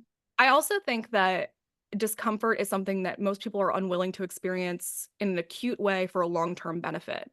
Right. So, like we are talking about feeling good and having fun, and I think it might be important to note that like that doesn't always mean the shortcut or the easy Right. fix, like eating sugar to make you feel good in the moment and then feeling bad later and kind of like self-sabotaging yourself in that way. Sometimes Right. in order to feel good, it's about a sustained long-term goal or Right. up level or something. And I think as we get older, we'll find out that sometimes being uncomfortable on purpose in the moment, whether it's to train yourself or to achieve something, it's worth Mhm. it. Right. Is you're right. Yes, for the long-term goals, you have to branch out of your comfort zone or you're going to stay where you're at. Yeah. So it's like being willing to push through the discomfort to see what's on the other side to get to that like next level that Mhm. you're trying to see. Yeah. And I think a tangible example of that is like losing weight, right? So at the Mhm. beginning, like if you're trying to maintain your weight, that's so much easier than it is to Mhm. lose weight. Losing weight is fucking hard. So Yeah. but if you're going to do that and you're going to be effective at it, you have to be really uncomfortable and you have to go all in for a certain period of time so Mhm. that you're manipulating your movement and your nutrition for a sustained period. And that part sucks. It sucks, Right. but there's a reason that you're doing it because you're wanting different health benefits on the other side. Mhm. Same thing with business. Like you have to like buckle down and work really hard for a long time to do something, but then at the end you get this beautiful project, like writing a book, Right. Yeah. right? Yeah. It wasn't, I mean, I'm sure that it was fun to write a book, but it's also I've written books. It's not fun completely all the Yeah. time. It's annoying. The consistency is annoying. Oh, Like, yeah. it's also similar to change where a lot of people are uncomfortable with change, but we everything is always changing. Like, that is the constant. There is no actual, like, we're all staying the same. No, and that's Everything is exactly changing. the thing. I think change and discomfort, we're talking about the exact same thing. It's like, but because of the fear, whatever the reason is for the fear, we want and hope things stay the same. Right. That's why we are unwilling to put ourselves into uncomfortable situations. And honestly, I just want more people to realize that like they need to be like uncomfortable on purpose more often Right. and that it will create better results. But if we just stay stuck, honestly, you're still uncomfortable because you don't have the thing that you want. Exactly. There's so much resistance when you're Mhm. trying to fight it. Yeah. Oh man, I love that. Anything else you want to say about discomfort? I think that's good. It's just Okay. like we got to play with it. And like you can do it like do it in small, not too uncomfortable. Like Yeah, comfortable discomfort. exactly. Like, I mean, if you're worried about going out and you're worried about getting rejected or something, then I mean, practice being told no in like situations that don't make Exactly. you feel so Yep. intense, right? We can have Ask for rejection dumb aversion. things is a Really dumb. Like fun ask for an way. extra napkin. You're not worried about it. Mhm. It's not going Yep. to break your feelings if you are Yeah. told no, or Right. expect to be told no and have that Right. available to you as well. This just in, breaking news. A retirement home has started a TikTok channel where residents dress up like pop stars, and it's gone viral. You can check them out at Retirement House on TikTok and Instagram. Studies show that hugging trees reduces stress and anxiety levels by lowering cortisol and allows us to feel more centered and grounded. In Italy, there is a vending machine that gives out free poetry. And a high school in Texas just opened up a nap room for students with anxiety, and it's working. Ooh, love. Those are so fun. Sorry, that just keeps happening. Breaking news. Okay, now let's go into our last section. Oh, I didn't hold up my sign of good news. Yeah. Let's go into spread joy. Yeah. So I asked you to bring a physical item that makes you happy or that you use to make other people happy. Can you bring that Okay. out and tell me about it? Yes. I had this little guy. It's like he's a little Bucky the Beaver. It's like a little stress ball. And so for anybody who is not from Texas or the South, Bucky's is a gas station. And it's like a massive gas station that's like has a cult following. Like this is my cup is Bucky's. Also have I have a Bucky's cup. swimsuit. My They're husband has they're every button wild, down like shirt all the they different have. kinds of gas stations you can go to in the South. Yes. It's like a whole Yes. experience. So Bucky started in my hometown. And this little guy is a funny story because one of my neighbors, who I'm like acquaintances with, got a cup and this guy at like a Christmas party. And she's like, I don't want this. But What is this? I heard from a little bird that you love Bucky's. And I was like, I do love Bucky's. So he just sits on my desk. And whenever you're like, something that brings you joy, I was like, oh, he's been sitting here. But it also like reminds me of home. And it's also something that I follow the cult of Bucky's and like have so much, and people are like, oh my gosh, you're really into that. I'm like, yeah, I know. It's kind of random, but I love them. I love that. And honestly, this is another way to describe like how being yourself, how Mm-hmm. dressing like yourself, speaking like yourself, and also talking and documenting about the things that you enjoy are ways Right. that people find you. So that person would not have known that you were into Bucky's unless you had verbally explained that to someone, Right. probably multiple Yep. times. There's a reason people know to bring me ducks because I create Yes. a hashtag and constantly post about them and just adore them. So, but like you can adore something and no one knows. That's Right. definitely possible. But when we're outward and not ashamed to be enthusiastic about something, then we attract more of the same. Right. And what I love too is hearing people talk about what they love. Like, Mm-hmm. even if I don't even Don't care know about it. anything about it, if they're like Yep, into archery or something, I'm like, exactly. tell me more. That is the This is second time archery fascinating. has come up for me this week. Maybe I'm supposed to go try archery. Maybe. Maybe I I should too. I don't even know where that came from. um yeah, yeah, I don't know. I think it's so cool to just be I feel like we think we need to be extroverted in order to share things, but Right. Yeah. That was my newsletter this week was using authenticity as your biggest form of stress relief and just being who you actually are instead of who you think you should be or who you think other people think that you should be. Like just being who you want to be as the ultimate form of stress relief and releasing the expectations and pressure that you put on yourself to be anything else. yes. I mean, at the end of the day, that's really what all of this is coming back to is the ways that you'll have fun, the things that feel good to you are only things that you can know. No one can Mm-hmm. tell you whether you're in pain or feeling well. Right. And at the same time, they also can't tell you, like, you're the only one that can explain, even if you can't explain why it feels good, that it feels good. I don't know Right. why dipping a root beer lollipop in water and then eating it and sitting outside feels so good, but it does. And Yeah. like, who cares, really? It's like Right. releasing Who all cares these why? expectations, these Yeah. norms, these rules. Screw them. Screw all of them. Really. Try not doing any rules for a week. Yeah. And don't get Yep. arrested. Rules, not laws, I guess. Right. Yeah. Rules are fine. Also, there's so many things that we think are rules that aren't really. They're not. You're like, no, like you can eat ice cream for dinner if you Yep. want to. Like, And you're an even adult. big and Yeah. really small things are the things to focus on, honestly. Like, I think in the middle Mhm. we figure it out somehow a little Yeah. easier, but like the macro things of, I mean, it's become more common to talk about how people don't want children or they don't want to get married, Yeah. they want to be polyamorous. And I feel like all that stuff I already understood about myself, but there was like this one lingering like macro thing that I was supposed to own a house.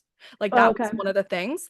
And I was like, wait, no, I can literally rent for the rest of my life if I wanted Right. to. And there's benefits to Yep. that as well. And it's just like, why is it that we have to do something? Mhm. Who told you? And who told them? And who There's told them? pretty much nothing that you have to Nope. do. Like, You can until tell you teens in a room say till you you're die. gonna. If you Yeah. want, you can. And, talking about this like authenticity and letting that be the way that really calms you, because at the end of it, like that's what's making you feel good by doing Mhm. things that feel in alignment to you. I think that when you do a much better job than me, because I focus more on at this point like business things and events and stuff, but I love the way that your social media and newsletter and blog all demonstrate the way that you're living, like an Mhm. actual element of a lifestyle blog, but with an underlying intent to demonstrate what's possible. Right. And by doing that, I I don't I was that event that I was talking about, the Have a Nice Day thing earlier this week, someone was they were feeling like they weren't an artist, and then they were also scared to not take a photo of what they made. Mm. And I was like, it's actually your job to do that. Like this isn't just the thing that we're doing. It's also, think about how much negative news that we experience, and also that we're all complaining about. No one's happy about it, even though we continue Right. to do it. But how are we going to crowd that out? It's going to be with good news. It's going to be with Right. positive documentation. And it's not a news story unless we have a photo or a video. It just really isn't True. anymore. So, and it also allows us to really experience it in a much deeper way. So, if you take a photo and just show people what you're doing, most of them aren't going to judge you for the level of your stick figure. And if they do, they have their own stuff that's more important. Right. Yeah. And and it's more about why you're doing it. And Right. you do such a wonderful job of creating good news through the power of a lifestyle demonstration and your Right. social media, and using that as a tool to say like, look, this is what I did. This is how I'm doing it. You can get drinks here. You can go to the beach here. You can find a bench here. And letting those things that might on paper seem small or Right. simple or inconsequential actually be the whole fucking point. Right. Because this is our life. Like, the food that we eat, the people that we hang out with, the things that we That's do, it. the thoughts in your head, like, that is it. Yeah. I really encourage people to document stuff, whether it's in a journal or a Mhm. photo, like whatever, but to share it, because we will not know about the good stuff that you're doing unless that you Right. tell us. Yeah. Same way that we won't know that you like Bucky's unless you tell us. Right. We I got to will tell you. participate in life. We've got to be active and participate and discuss and share and And allow talk ourselves to about good be, things. yes, We can enthusiastic. complain. We can talk about a lot of bad things. We know that. Yes. But And you can go anywhere else to commiserate. But when you come here, we're talking like good ass shit. like, what brings you alive? What makes Yes. you stoked on life? Yeah. And like you said, I don't even care if it's something I don't care about. But when you Yeah. are demonstrating that you're passionate about it, there's a difference in someone Mhm. talking to me about Dungeons and Dragons that I don't care about, but like doing it in a really boring way, Right. or For sure, for sure. or just like talking about it. Like I don't know, but then like I don't know, I've thought about like when I've traveled and stuff, and I will see someone who's dedicated like the last 50 years to collecting something and curating Yes. like a yard full of something. And I'm like, tell Yep. me about this. I don't like it at Right. all, but tell me why. And that story will be something that sits with you forever. Yep. Um, and then I don't know, like you also talk about like community, right? So one of the ways that we spread joy to other people is to help other people, obviously. And Mhm. you mentioned that you have community challenges for people to participate in. Can you tell me more about maybe like if someone's listening to like, how do I find that? Like, what do I do if I Yeah. participate in one of those challenges? For sure. I It's mostly on Instagram. So my Instagram is at Vibrant Badass. So it's usually every month I'll put together like on the first, which I need to do the May one. Sometimes it's on the second or the third because I'm not a perfectionist. I'll do like a challenge of things to do that month, usually with a theme. So like in April, it was stress relief. So stress awareness month. So I don't even know what May is yet, but it's like you can either take that like generic challenge of like things that anybody can kind of do, or you take the theme and you write it out for yourself. Like I have bingo cards too Mm. that were uh, blank, and then you can make a theme for it, or you can fill it in, like just do random things that you want to do, and then just start crossing it off, and then people like share that, and like when they cross things off, or like when they get a bingo.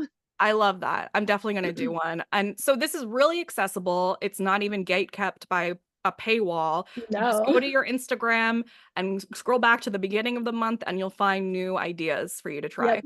That's Yep. fantastic. Do you feel like getting those pictures or messages from people, is there anyone, any story or somebody in your realm of people of community that has kind of affirmed the power of what you're doing or demonstrated that ripple effect of joy? Oh, for sure. I was like, this is also a funny, like, how I met this person's story. Her name is Susan, and we met in line at a book signing for Hello Beautiful by Napolitano. I had seen her like ask a question in the audience, and she was like, "Can you like?" She said something about like this book wrecked me, and I was like, "Girl, same. Oh my gosh!"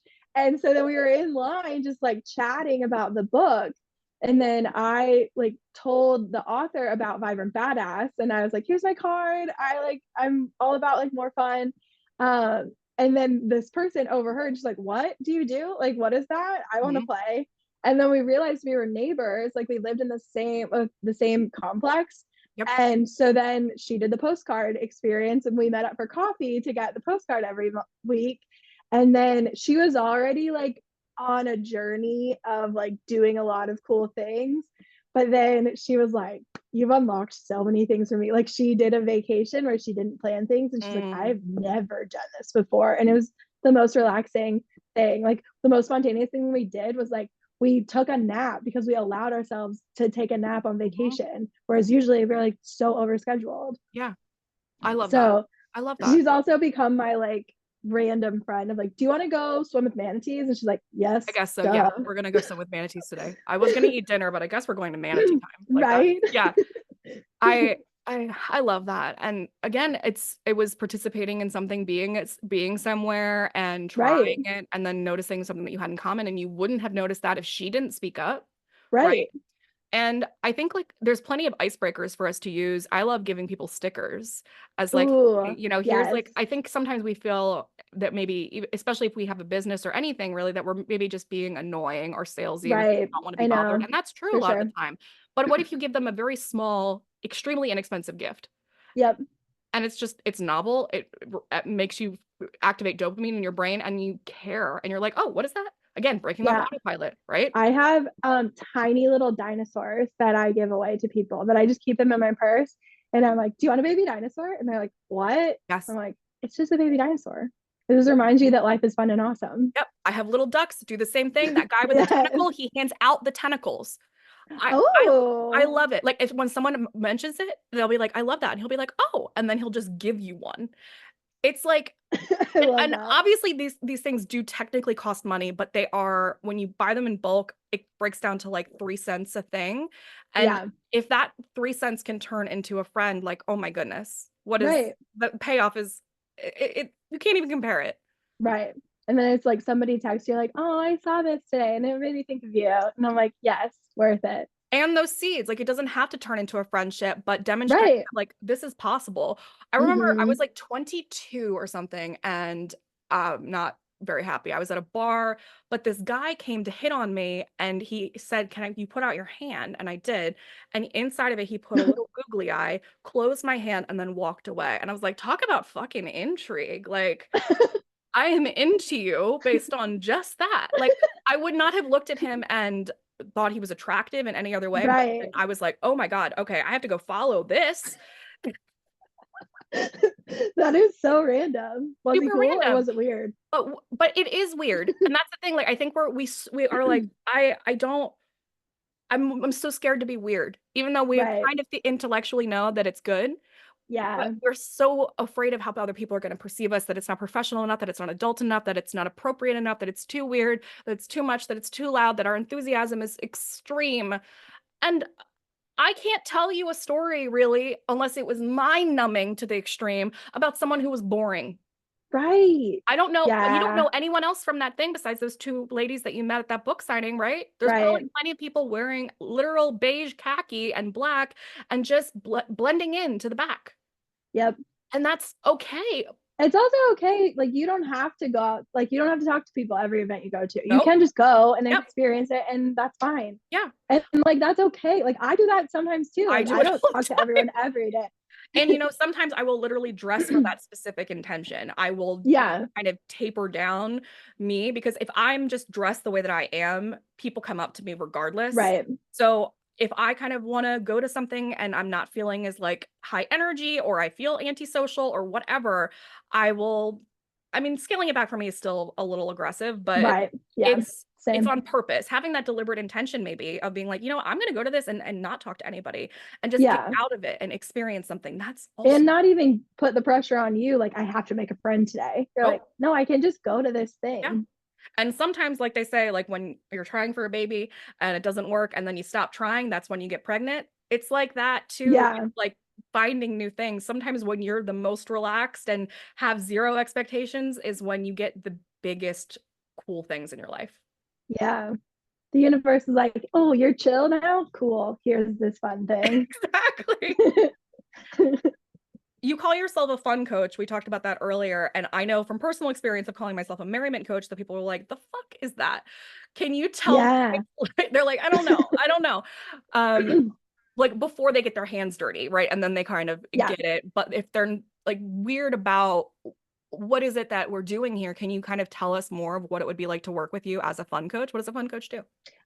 Yeah, for sure. So I generally have this like structured program of it that I like challenge you to have more fun, but it's also looking at the blockers that are in your life that are holding you back and like getting over some of those barriers first. So it's like that holistic approach. It's not just like, here, go do these 10 fun things. Right. We're like, what is fun for you? What are the things that you really like to do? What are the things that you like put on the back burner, like buried in yourself that you really do love, but you haven't been doing lately?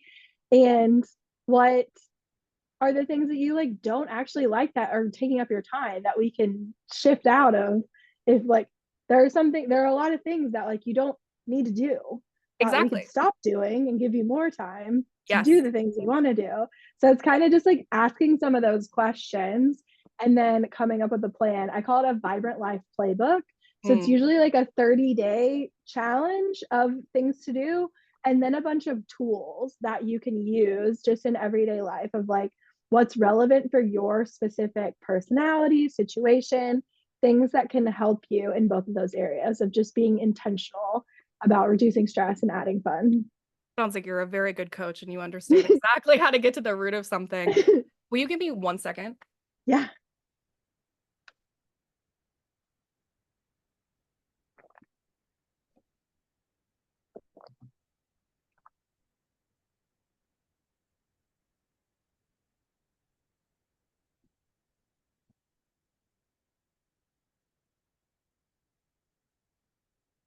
I had to sign for something. Sorry. Oh, that's okay.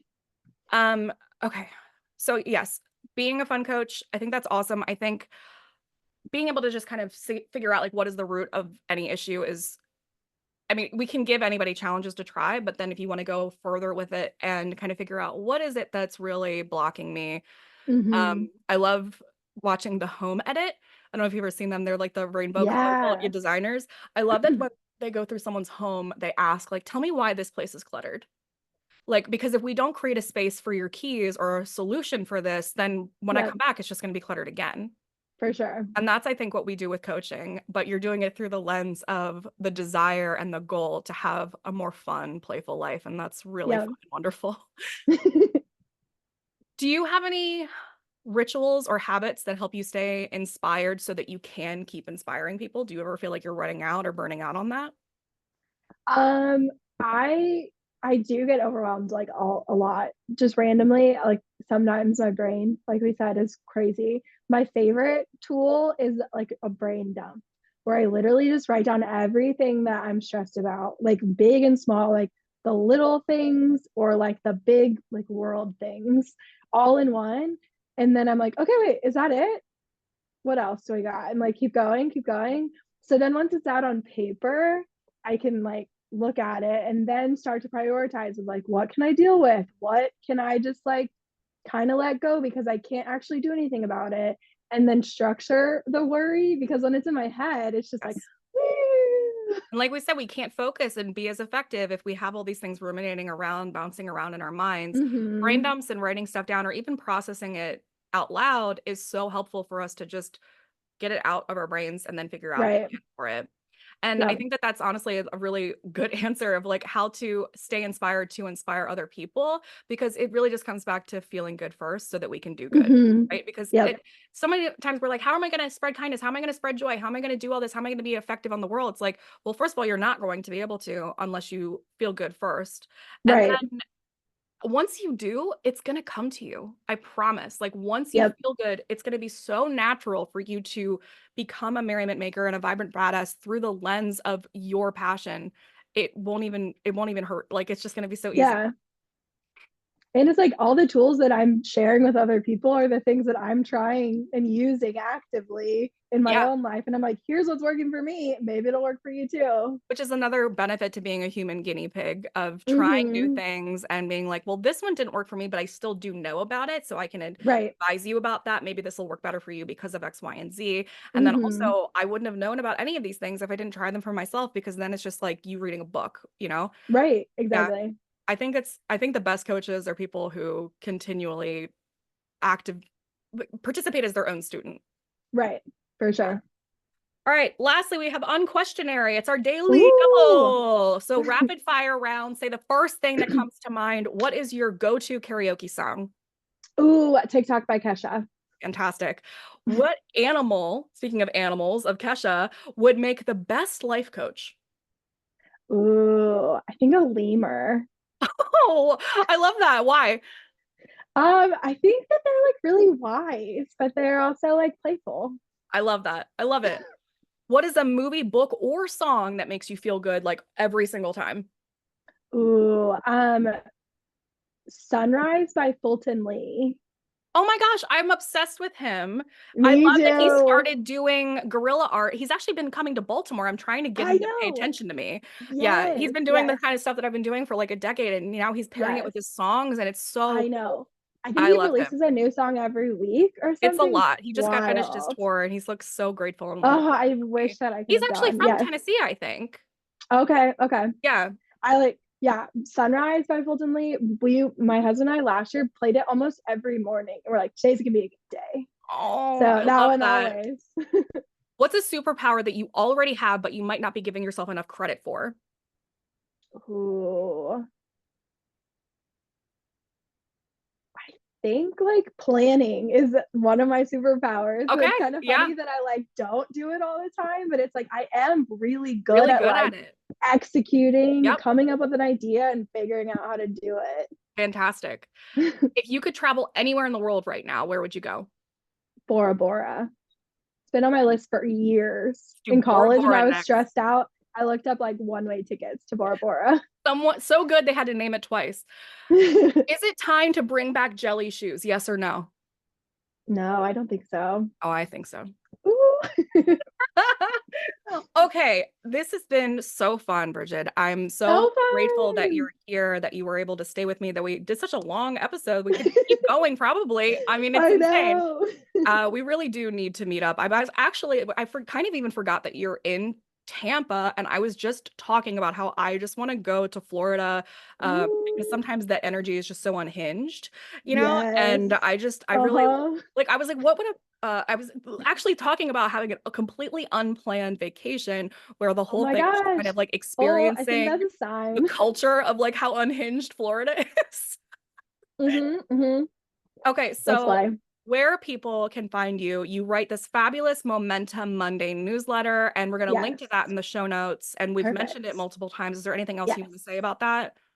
No, it's just like every week there's a theme and like 5 ideas within the theme of usually like easy executable ideas just It's to keep your inspirational and it brain. has challenges inside of Ooh, it. It's really yeah. wonderful.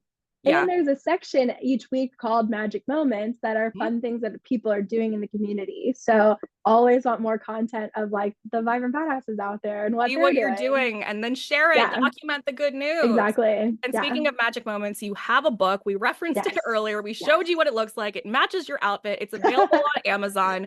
And you got to go check out, go look in the show notes and check out that link.